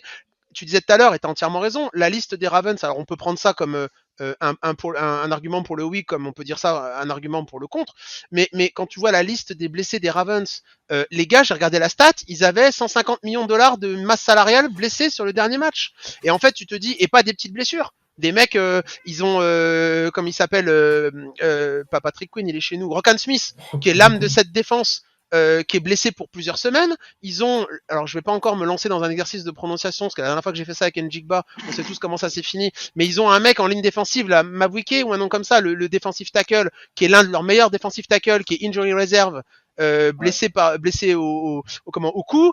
Ils ont Kyle Hamilton, qui est l'un de leurs meilleurs safety, qui est out. Ils ont leur tackle gauche, leur QB titulaire. Enfin, je veux dire, ils ont quasiment tous leurs gros joueurs de blessés. Et donc en fait, si t'enlèves et blessé pour un certain temps.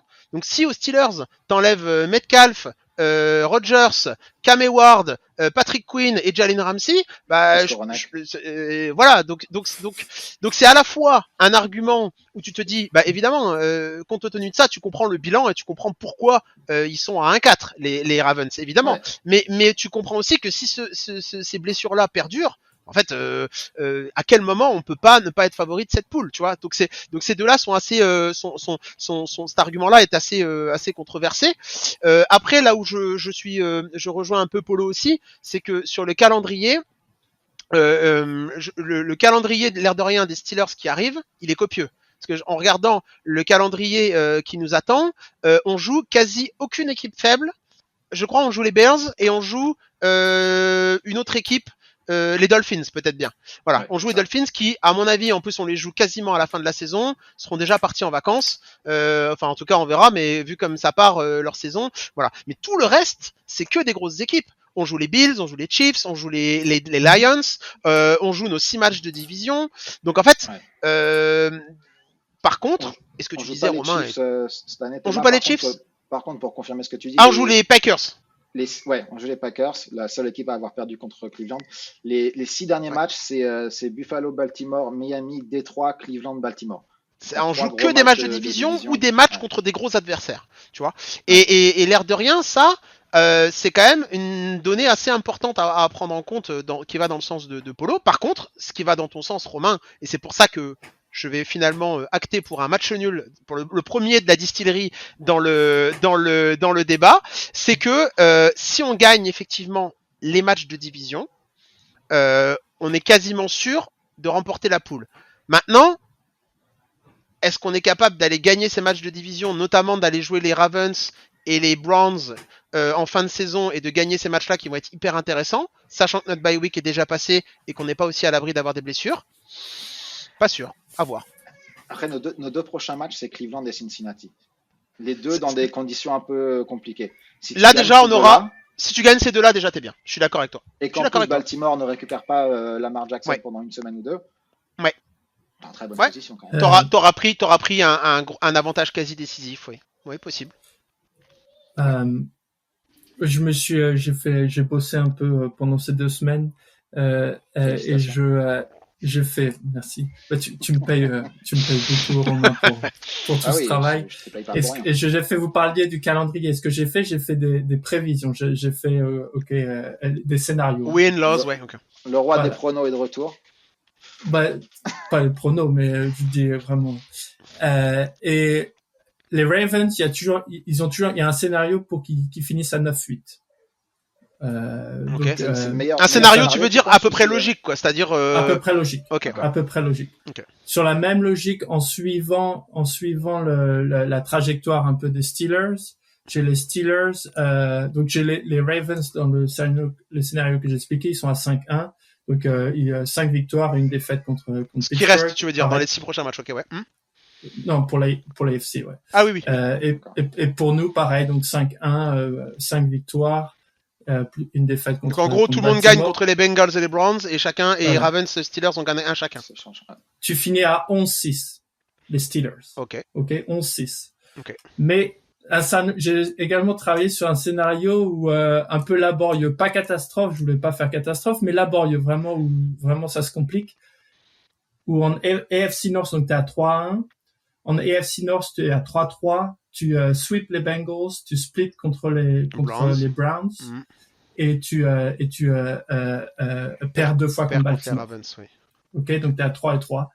Et ensuite derrière, on parlait du calendrier, les gars, mais c'est Green Bay, Indianapolis, Chargers, Chicago, Bills, Miami, Détroit. Sur ces 7 matchs-là, j'ai mis une victoire contre Miami parce que faut pas déconner. Je mets 6 défaites. Ce qui est pas fou. C'est pas très optimiste. Moi j'en aurais mis 2 avec les Bears quand même. Ok, mais dans le scénario que j'explique, tu finis à 7-10. Ouais. Ce que je veux dire, il y a pas. Attends, Paul. Je pense que tu peux. Là, l'explication que tu es en train de nous donner, c'est que si on perd tous nos matchs, on a un bilan négatif. Quelque part, c'est un peu ce que tu es en train de nous dire. Non, fais l'exercice Green Bay. Green Bay. Non mais oui, c'est ce que je te disais quand on parlait du calendrier tout à l'heure. À part, moi j'aurais mis les Bears quand même comme victoire. Ouais, peut-être. Voilà, les Bears et les Dolphins. Je suis d'accord. Tout le reste, tu peux le perdre et ça serait pas déconnant que tu le perdes. Enfin, tout le reste hors division, d'accord. Et tu finis à 8-9. Et tu finis à 8-9 et les Ravens finira à combien dans ton scénario? Dans le scénario que j'ai donné, ils sont à 9-8. Ouais. Enfin. Ouais. Ce que je veux dire, c'est que t'es pas sorti t'es pas safe. Ouais. Encore une fois, les mathématiques, je vais contre ma plaidoirie, mais je pense qu'on est favori. Il y a que les mathématiques pour moi qui mettent qui nous donne les favori, Steelers en favori. qui nous donne favori, ouais. Mais t'es pas sorti de l'auberge, et en plus, en dernier match, le dernier match Baltimore à la maison, celui-là, il va, c'est ça. c'est ça. Mais Romain, fais l'exercice. Après moi, là où j'ai une vision des choses différentes, c'est sur cet enchaînement Green Bay, Indianapolis, Chargers. Ouais. La vision des choses que j'ai depuis ce week-end quelque part, c'est que je mets les Chargers et Green Bay un peu dans la même catégorie que les Pats et les Seahawks qu'on a joué. Et on aurait pu faire 2 victoires, 0 défaite sur ces 2 matchs-là. Le match de Seattle me reste un peu en travers de on aurait pu faire 0-2 aussi. Hein. Donc, ouais, mais après, c'est mes opinions aussi et mes ressentis pendant le match où Seattle, j'ai compris très vite que ça irait pas. Et que bizarrement, j'étais très confiant pendant le match. T'as raison, j'étais comme toi. Des Pats, ouais. Et pourtant, statistiquement, en tout cas, le score était très semblable. Et moi, j'ai du mal à voir un scénario où on perd ces 3 matchs-là. C'est vrai que dans les stats, statistiquement, pour moi, dans ces 3 matchs-là, on en gagne au moins 1. Je pense. Et c'est le scénario, on finit en 6. Ouais. Donc, et ça nous enverrait au-dessus des Ravens. Ouais. Bien sûr. Et puis Indy, comment dire, que Daniel Jones c'est candidat à MVP, peut-être le numéro 1, mais ça reste Daniel Jones. Il va se planter. À un moment ou à un autre, tu as l'impression qu'il va courir vers le titre de MVP dans un champ libre et tomber tout seul. Si ça vous rappelle. Ça, c'est fou quand même. C'est fou cette résurrection de Daniel Jones aux Colts. C'est quand même fou comme scénario. C'est vraiment, j'aurais pas prédit. Enfin, je sais que les Steelers aimaient beaucoup Daniel Jones. Hein. Pendant l'intersaison, avant qu'il faisait partie des pistes envisagées si Rodgers n'aboutissait pas, Daniel Jones. Hein. Puis rapidement, il s'est engagé avec Indy, puis ça s'est terminé. Mais je me serais moqué, j'aurais eu tort. Mais Daniel Jones, je le trouve, pour le coup, je le suis un peu parce que c'est un joueur que j'avais en fantasy. Là, je l'ai plus. J'ai récupéré Matthew Stafford. Mais c'est un joueur qui est étonnant cette année. Et c'est vrai que je sais pas trop où placer cette équipe d'Indianapolis. Tu vois, sur autant Chargers et Packers, tu sais que tu peux perdre parce que c'est 2 équipes qui sont quand même assez solides. Autant les Colts, pourtant ils sont solides aussi en début de saison, hein, mais tu sens que, est-ce qu'ils sont pas en sur-régime? Est-ce que Daniel Jones va être capable d'aller, tu vois, est-ce que leur défense va être capable de tenir comme ça? Ils sont relativement épargnés pour l'instant par les blessures également. Enfin, tu vois, il y a beaucoup de choses qui font que. Mais je te rejoins, pour moi, dans ces 3 matchs-là, ça serait étonnant qu'on perde les 3 quand même. Ça serait vraiment étonnant. Bon, je vous propose d'enchaîner les mecs et peut-être de parler un petit peu de la bye week. Et surtout de notre côté l'état des forces avec les blessures. Je vous laisse prendre le lead là-dessus. J'ai plus de batterie dans les écouteurs, donc je vais changer ça et puis je vous laisse dire ce que vous voulez. Faites attention les enfants quand les parents sont pas là, faites pas trop de bêtises. Mais bon, qui est-ce que je lance? Polo, la bye week finalement c'est très bien passé. Ouais, sur les tu veux les retours de blessures, donc Porter a dit qu'il allait rejouer, Highsmith également, Warren également apparemment va retourner également, Calvin Austin va sûrement être out ouais, ils étaient même pas sûrs hein, pour Austin, ils avaient dit pour l'instant ils l'ont pas déclaré out encore pour dimanche. Et Ramsey out par contre, oui. Out, ok. Et mais sur les résultats de la bye week, je sais pas si ça faisait partie de ce que voulait Romain, mais quand même un mot quand même sur notre équipe de AFC North, les Bengals, Cincinnati. C'est honteux ce qui se passe avec cette équipe. Je sais pas si il y a un podcast Cincinnati France, désolé pour eux, mais et je suis souvent quand même critique de Tomlin, mais les Steelers se sont souvent retrouvés avec un backup quarterback et on s'est jamais merdé de la sorte. Ouais. C'est l'équipe la pire de cette ligue, de de cette division du moins. La manière dont il se crache, c'est incroyable. Bah, c'est d'autant plus incroyable que, bon, évidemment que quand t'as un gars comme Burrow qui est aux manettes, tu prévois pas d'avoir un bon backup parce que il y a aucun monde où il joue. Sauf que la problématique que je trouve chez les Bengals, et pour le coup, je m'intéresse un petit peu à cette équipe parce que j'ai une amie qui suit les Bengals, avec qui coach avec moi, enfin qui fait partie de mon staff en équipe de France, et donc elle est fan des Bengals et on la chambre souvent là-dessus. C'est la problématique, c'est pas tellement que t'es Jack Bauer là en deuxième QB, c'est que t'as pas de ligne d'attaque et qu'en fait, quand t'as un gars comme Burrow qui est aux manettes et que t'es incapable de le protéger, bah soit tu recrutes des linemen d'attaque et tu le protèges, soit tu prévois au moins un deuxième QB qui tient la route, un minimum. Parce que vu la pression qu'il a pris, Pépère, il n'y a rien d'anormal au fait qu'il soit déjà out dans la saison. Et là, on parle et c'est pour ça que j'ai hâte de voir ce que ça va donner, parce que là, ils vont mettre Joe Flacco en backup QB, là, ils viennent de le récupérer hier ou ce matin de Cleveland, et il a 40, il est plus vieux que moi, 42 ou 43 ans.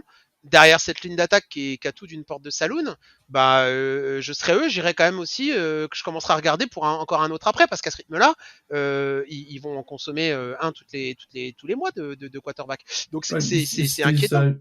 Je pense qu'ils se disent que il faut que le ballon arrive à Chase et les receveurs, et que Flacco il doit pouvoir savoir faire. Mais encore une fois, c'est juste globalement, c'est la gestion de l'équipe et comment ils sont passés. Ah ouais, la construction de l'équipe, elle est affolante, hein. Elle est affolante. Et d'ailleurs, je te dis, les quelques fans des Bengals que je connais disent tous la même chose. Ils ont dit, mais en fait, on ira nulle part avec cette ligne d'attaque. Moi, la question que je me pose par rapport aux Bengals, c'est finalement, est-ce qu'ils auraient pas intérêt à tanker cette année? Parce que, ok, t'es déjà à 2-3, c'est pas, tout n'est pas perdu. Mais enfin, Burrow est out pour quasi toute la saison. Apparemment, ils disent qu'il s'est fait opérer de l'orteil ou du doigt, du pied, enfin, du pied, je sais plus exactement la nature exacte de sa blessure, mais il est pas out pour 2-3 semaines, tu vois. C'est pas comme Lamar Jackson. Donc en fait, tu te dis quand même que la logique des choses derrière une ligne d'attaque qui est foireuse, avec un QB qui vient d'arriver et un QB remplaçant qui a fait n'importe quoi pendant l'intérim, tu dois pas t'attendre à avoir un bilan de fou à la fin de la saison. Donc est-ce qu'ils auraient pas tendance finalement, est-ce qu'ils ont fait ce choix, ils prennent Falco pour assurer l'intérim, et puis derrière ils tankent, ils tankent en attendant pour avoir une bonne draft l'année prochaine et aller chercher au moins un lineman d'attaque de très haut niveau pour protéger Burrow, parce que là voilà. Et puis alors bon, on en parlait tout à l'heure dans les arguments dans les 2-minute warning, mais l'instabilité, la position des staff coaching des Cleveland et de Cincinnati, quand tu vois ce que font leurs franchises cette année, je suis déjà étonné que le head coach de Cincinnati n'ait pas sauté. Parce que là, comme tu disais, par rapport aux choix qui sont faits, à la tournure que ça prend, alors que tu as probablement la meilleure escouade de receveurs de ta ligue, de pas avoir de ligne d'attaque pour protéger ton joueur star et de le faire péter au bout de 2 journées, on est sur de la faute professionnelle. Et puis du côté des Browns, bon alors ça reste les Browns, il n'y a plus rien qui nous étonne, mais du côté des Browns, c'est pareil, la gestion des quarterbacks, elle est quand même, je sais pas ce que t'en penses, Polo, mais elle est quand même très très bizarre, cette gestion des quarterbacks. Entre les choix faits à la draft, ce qu'ils font maintenant, le changement de QB pour mettre, c'est Dylan Gabriel son nom. Gabriel. Voilà. Ouais. Le fait que maintenant Sanders devient backup, parce qu'il y a ça aussi. Il était numéro 4 début de saison quasiment, puis là maintenant il est numéro. Enfin, je comprends pas cette franchise. Enfin, j'écoutais la radio hier, il y a une question que j'ai trouvée intéressante. Des 3 équipes d'AFC North, laquelle tu veux le moins jouer aujourd'hui? Laquelle tu veux jouer maintenant, tu veux dire? Non, le moins joué. Laquelle est le meilleur des 3? Laquelle? Aujourd'hui. C'est pas. Aujourd'hui. C'est dur, hein. En vrai, c'est dur. Je pense que c'est Cleveland, hein. Bah oui. Ah oui. Bah oui, bien sûr. Oui. Bien sûr. Et on les joue dimanche. Oui. Donc c'est quand même. Ouais, mais c'est quand même. Alors, je suis d'accord avec toi, mais c'est laquelle tu veux le moins jouer. C'est plutôt la question, et plutôt lesquelles tu veux jouer maintenant. Tu vois, lesquels tu veux le plus jouer maintenant. Parce qu'en vrai, même les Browns de dimanche, ça reste quand même, je sais pas avec qui ils vont partir, Enfin, je sais pas vraiment dans quel état ils sont, mais ils sont pas non plus injouables, quoi. Tu vois ce que je veux dire? Alors effectivement, les deux Non, autres sont, voilà, ouais. Mais il y a mais des stats, ouais. des stats sur la FC North, c'est une des plus mauvaises Année. saisons pour la Ouais. FC North. T'as vu autre chose dans la bye week, sinon Bah, dans la ligue? non, la bye week, ce qui est intéressant effectivement, c'est qu'on va, je trouve alors, en début de saison, on disait toujours, elle arrive un peu tôt cette bye week, tu vois, cinquième Mhm. journée, c'est bon, c'est un peu tôt. Finalement, elle arrive quand on avait quand même quelques blessés, donc ça va être, je pense, assez important de les récupérer rapidement, d'autant plus que on perd Jalen Ramsey. Donc heureusement, là, on va récupérer Joey Porter. Du coup, ça va probablement combler un petit peu le déficit. Mais là, on va récupérer également Warren. On va récupérer tous ces blessés-là. Donc bon, je pense que ça n'a pas fait de mal non plus à Dishon Elliott d'avoir, même s'il a repris cette semaine, tu vois, d'avoir encore une petite semaine devant lui. On a Austin voilà, il aura finalement passé déjà 2 semaines à récupérer, donc on peut espérer une récupération plutôt rapide et le fait qu'il l'ait pas encore déclaré out pour dimanche nous laisse penser que voilà, on devrait pas le, s'ils l'ont pas déclaré out, c'est qu'on devrait pas l'avoir out même s'il est out dimanche pas trop longtemps. Donc c'est plutôt bien. Et puis ce qui est intéressant surtout, c'est que là on va jouer immédiatement Browns et Bengals, je dis pas de bêtises. C'est pas ça, il me semble, sur le calendrier. Ouais, Ouais. ouais. Et on va les jouer dans des moments où c'est finalement assez intéressant. Ça aurait été encore plus intéressant de jouer les Ravens, mais on va les jouer là à un moment donné où c'est intéressant. Et comme on disait tout à l'heure comment dirais-je, les prévisions de est-ce qu'on est les favoris ou pas, je pense qu'après ces deux matchs-là, si on est à 5-1, ça voudrait dire que les Bengals sont à 2-4 et les Ravens et les Browns ont une défaite de plus. On pourra quand même légitimement se dire que on a quand même fait le Surtout boulot, que quoi. les Ravens, ce week-end, ils jouent contre les Rams, Los Angeles. Ah ouais. Ouais, Donc ils vont, c'est un je pense, match compliqué. Ouais. je pense qu'ils vont, parce que j'ai regardé les Rams jouer, c'est solide. Les Rams jouent bien, ils sont complets, ils ont Stafford, une bonne défense. McVay, Ah ouais, et puis oui, mm, exactement. En termes de, McVay, ouais, ouais. Et ce qui m'a c'est encore le. plus étonné ce week-end, c'est les 49ers. Parce que les 49ers, ils étaient un peu dans le système des Ravens. Hein. Ils avaient tous leurs joueurs stars qui étaient blessés quasiment. Et ils sont allés gagner contre les Eagles. Non, pas les Eagles. Si, c'est ça, je crois. Enfin, bon, ils sont allés gagner contre C'est Mac Jones. Ah ben non, mais ils sont allés gagner contre les Rams, justement. Ils ont battu les Rams ce week-end. Tu Ouais. vois, et alors que ils avaient tous leurs joueurs, notamment offensifs, toute leur attaque aérienne était blessée du côté des 49ers. Donc les Kyle Shanahan comme Sean McVay sont quand même des coachs, c'est là que tu te dis, ils sont quand même des coachs, des très très bons coachs et dans le truc, quoi. Donc non, cette bye week, pour en revenir à notre division, je pense que finalement on se plaignait qu'elle arrive un peu tôt. Finalement, elle va arriver au bon moment. La question, c'est surtout comment on va gérer les 13 prochaines journées, quoi. Désolé pour ce petit temps mort technique.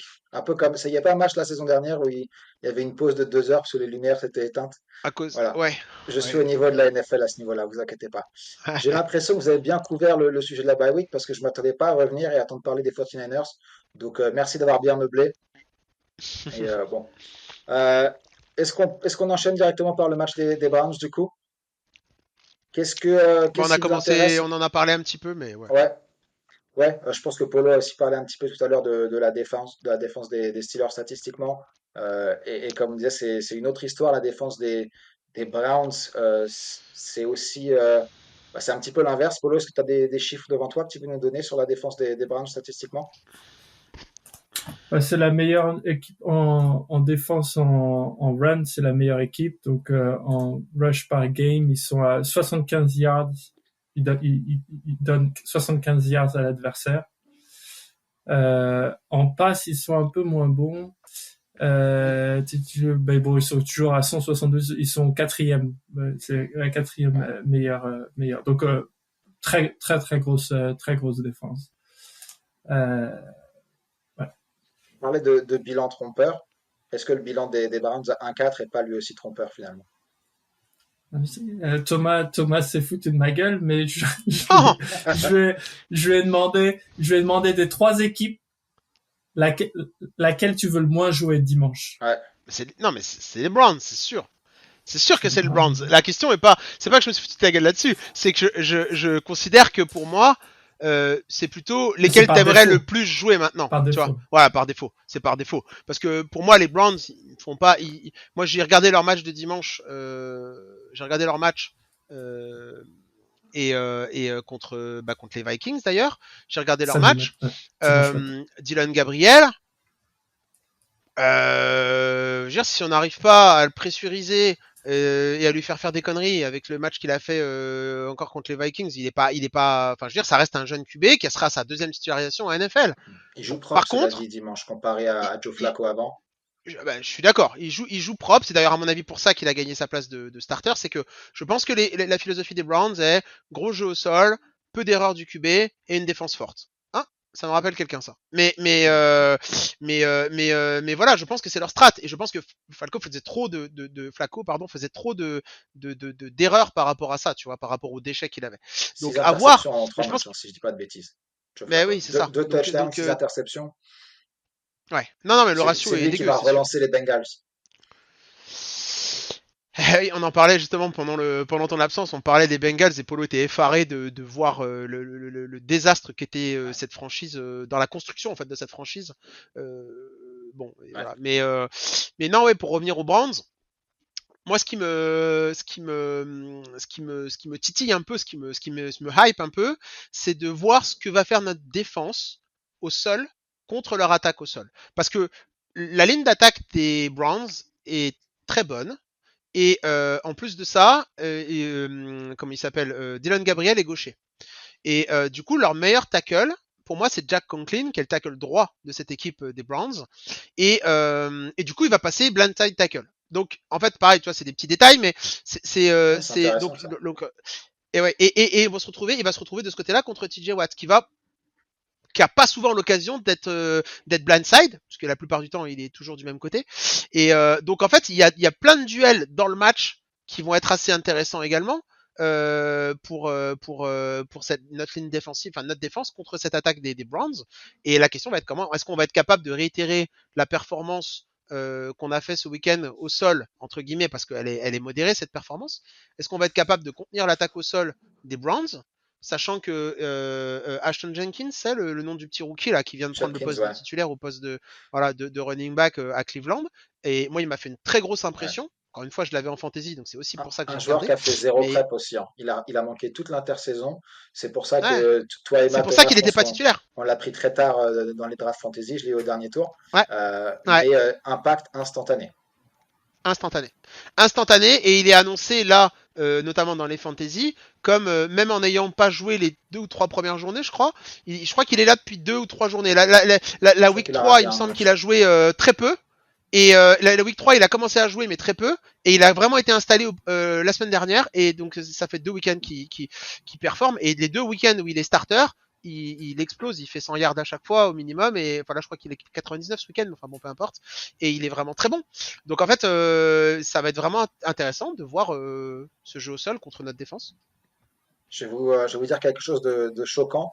Donc pour ceux qui nous écoutent, les propos dans les 15 prochaines secondes vont être choquants. S'il y a des enfants, éloignez-les. Si vous êtes dans la voiture, baissez le son. Attends, je vous laisse 2 secondes pour faire tout ça. J'ai peur. Cleveland est la deuxième meilleure équipe de la division. Putain. Effectivement, faut être prêt. T'as bien fait de nous prévenir. Ouais, non, mais t'as raison, ça, c'est ce que disait Polo tout à l'heure sur laquelle des équipes t'as le moins envie de jouer ce week-end. Bah oui, c'est les Browns par défaut, mais c'est les Browns. Et pour moi, c'est pas juste maintenant parce qu'il manque Lamar Jackson. Parce que, bon, Joe Burrow revient au mois de novembre, donc la saison est foutue pour les Bengals. Mais avec la défense catastrophique des Ravens, même quand Lamar revient. Ça, c'est étonnant par contre. Cleveland reste deuxième. C'est étonnant que cette défense des Ravens soit si naze que ça. Alors, il y a beaucoup de blessés, hein. Encore une fois, c'est probablement aussi dû aux blessés. Même avant. Hein. Mais même avant le. Ouais, mais quand même, quand tu regardes il joue Détroit, encore fort, on revient, il joue Détroit, Buffalo. Buffalo, ils ont pas avancé. Je pense qu'on se prend 30. New England. Oui. Mais passons sur les Ravens. Mais moi je trouve que je suis vraiment étonné. Oui, on parle des Browns, mais je suis vraiment étonné de cette défense des Ravens. Et je pense que s'ils récupèrent leurs gars, bon, Moi, je suis pas trop hypé par le fait de les jouer sur la dernière journée, tu vois. Alors, Ouais, ça le se but est trouve, ils sont clair, hein. sortis de l'équation C'est et ça. l'histoire sera réglée, hein, ça se trouve. Voilà. Le but est clair, Mais si on les joue, c'est que ce match ne compte pas, grosso modo. En tout cas pour la voilà, division. il faut que ce match ne compte pas. Si on arrive là-bas, il faudra qu'on ait sécurisé cette première place. Voilà, si on est à couteau tiré avec eux sur la dernière week et qu'ils ont leurs joueurs, à voir, hein. Juste un détail, c'est chez nous. C'est vrai, Le match à c'est un Pittsburgh. détail important. Mais ouais, après sur les Browns, en parlant de notre attaque aussi, parce que là on a vraiment parlé du duel de, mais c'est en fait leur défense, on la sous-estime, mais leur défense, comme tu disais, leur défense est très bonne. Leur défense est très bonne. Ils ont des gars solides à tous les niveaux. Ils ont drafté cette année leur premier pick est un defensive tackle qui est drafté assez haut d'ailleurs, le deuxième de Michigan. Je sais plus comment il s'appelle, mais il était très très très bon prospect également. Ils ont des cornerbacks de très bon niveau. Ils ont pareil, le corps de linebacker est très solide également. Donc j'ai hâte de voir aussi ce que vont pouvoir nous pondre Arthur Smith et Rodgers sur un match comme ça, parce que je pense qu'il va falloir être inventif, surtout si le jeu au sol fonctionne pas, ce qui a quand même entre guillemets des chances de se passer. En tout cas, je m'attends pas à ce qu'on ait une ultra domination sur le jeu au sol vu la performance de la défense de Cleveland. Donc il va falloir qu'on peut-être que on aille chercher un petit peu dans le sac magique, dans le chapeau du magicien pour peut-être justement sortir des jeux, on en parlait tout à l'heure, qu'on n'a pas vu jusqu'à présent et qui vont apporter un peu d'incertitude du côté de. C'est toujours Schwartz, le coordinateur défensif de Cleveland. Je sais plus. Mais Je saurais pas dire. ouais, bon bref, peu importe. En tout cas, pour surprendre cette défense de Cleveland Ouais. qui est redoutable, hein, qui est redoutable. J'ai creusé un petit peu parce que on parlait d'illusions sur les bilans à la fois des Steelers et des Browns. Et du coup, je suis allé creuser un peu pourquoi est-ce que les Browns se retrouvent dans cette situation en ayant statistiquement la meilleure défense de la ligue. Et il y a un élément qui fait une Ouais, grosse différence entre les Browns et les Steelers, c'est les turnovers. C'est les turnovers. Sur la saison, les Steelers ont comment on appelle ça, un différentiel de turnover de plus 7, ce qui est le deuxième meilleur dans toute la ligue, en sachant qu'il y a un match de moins joué que d'autres équipes. Donc par match, on est en gros la meilleure équipe en turnover. Les Browns, à l'inverse, ils sont à moins 4. Et encore, je parlais avec les mecs des Browns plus tôt aujourd'hui.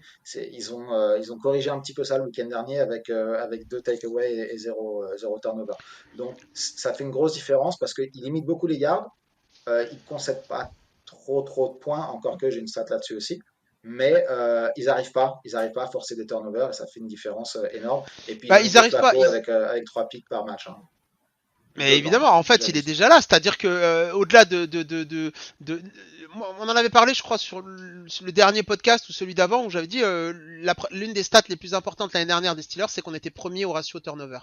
Et ça a toujours été la marque de fabrique de notre défense et de notre attaque, c'est-à-dire faire peu d'erreurs en attaque et provoquer des pertes de balles en défense. Et du coup, en fait, avoir un ratio de turnover qui soit favorable et avoir plus de munitions, tout simplement.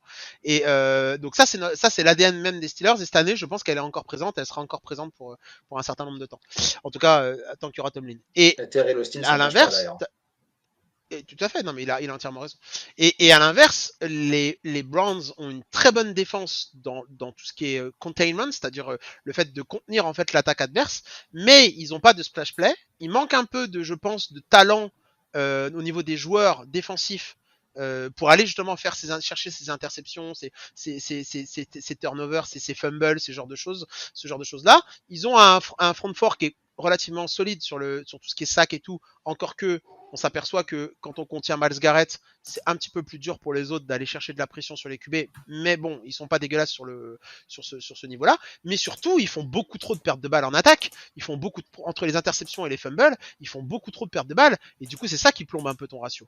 Donc, je pense que Ouais. c'est aussi là-dessus que Cleveland doit s'améliorer, et c'est aussi pour ça, mon ami, que Dylan Gabriel a récupéré la place de starter à la place de Flacco.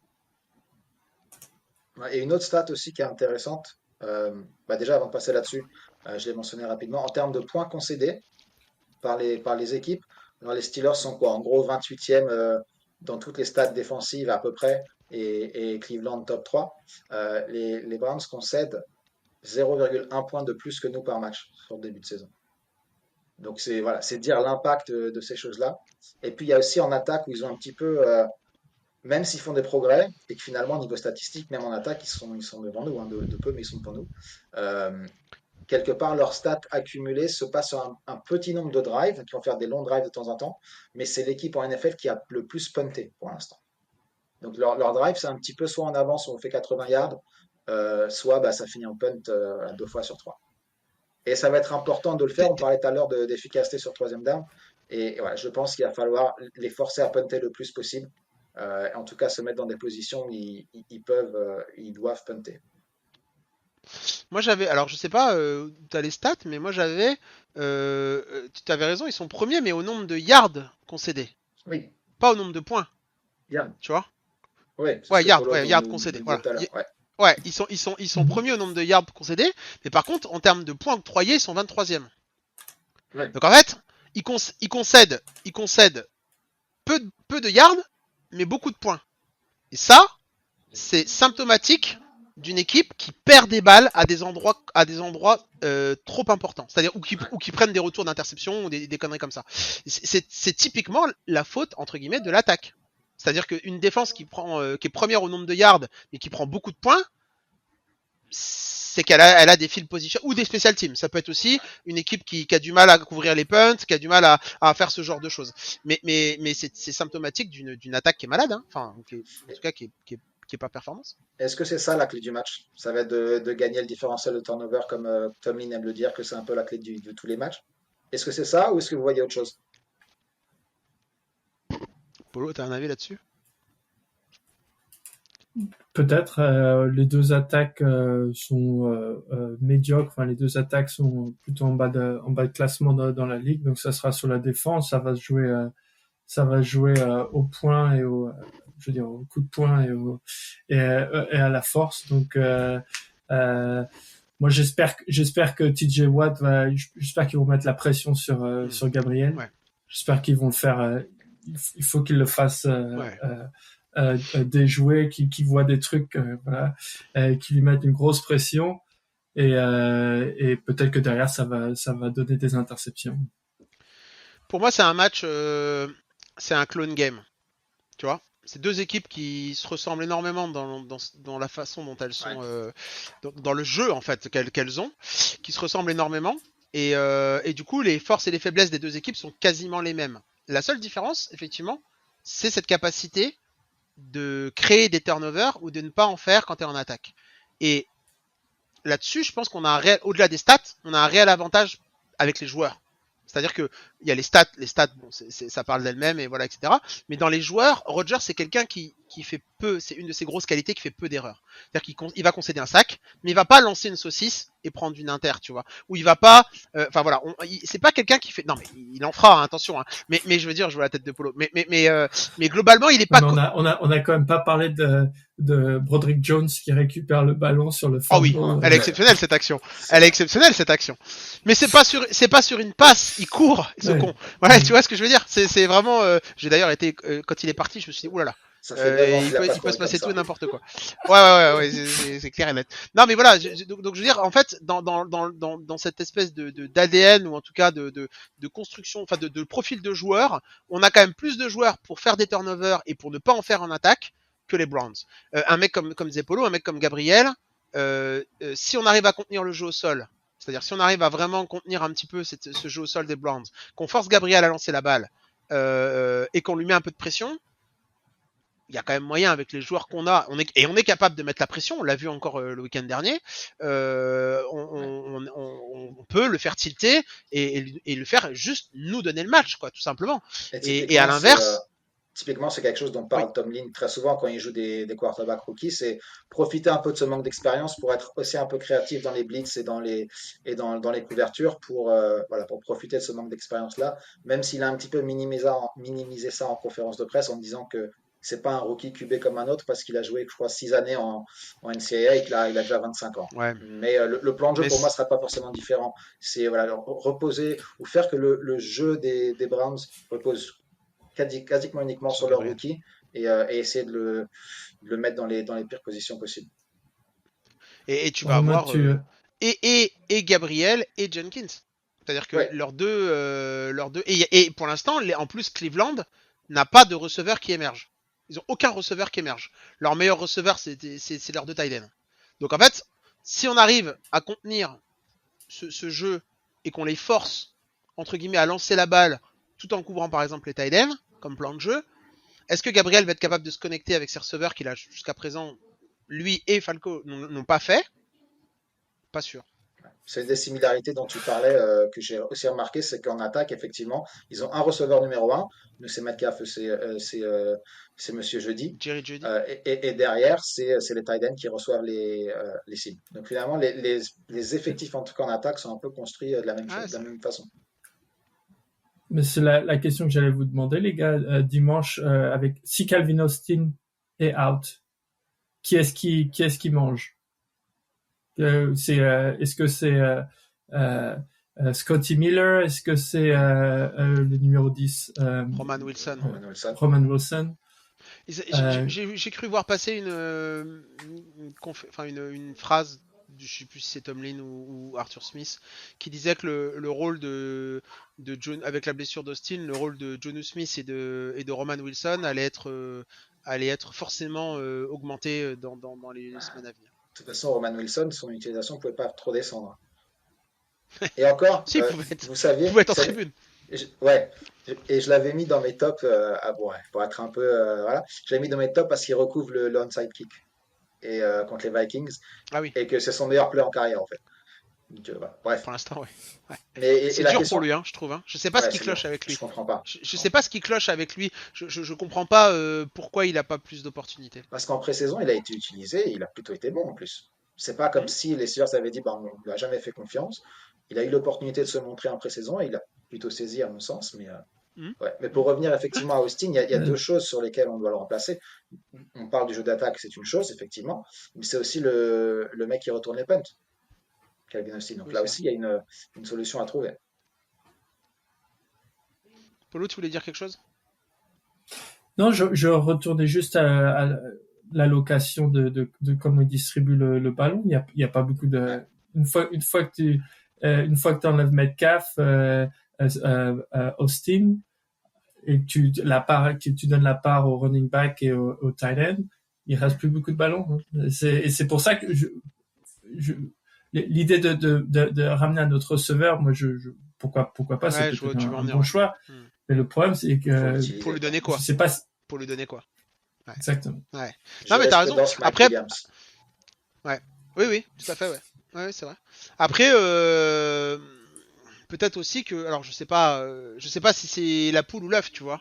C'est-à-dire, est-ce que on fait cette répartition là parce que on n'a pas un deuxième receveur qui est dominant, ou est-ce que si on avait un receveur dominant, il aurait plus de ballons? Tu vois, je sais pas à quelle proportion c'est par rapport à ça. Et pour en revenir aux Browns, les Browns ont exactement le même souci, si ce n'est qu'il faudrait voir leurs stats. Mais je suis même pas sûr que leur receveur numéro 1, Jerry Jeudy, il ait la moitié des stats qu'Amel Kalf. Hein. À voir, mais alors eux, pour moi, c'est encore pire que nous. Parce que je crois que leur meilleur receveur, je vous dis, c'est pas Njoku. Donc le tight end. Et en tout cas, en termes de TD, je crois que Jeudy est devant. Mais après, j'ai pas le reste. Mais après, comme on parlait aussi de Joe Flacco tout à l'heure, il y a forcément un impact du QB. Est-ce que ce sera différent avec Dylan Gabriel? Je sais pas. Mais Gabriel, tu penses que Gabriel va lancer plus sur ses receveurs pour un QB rookie?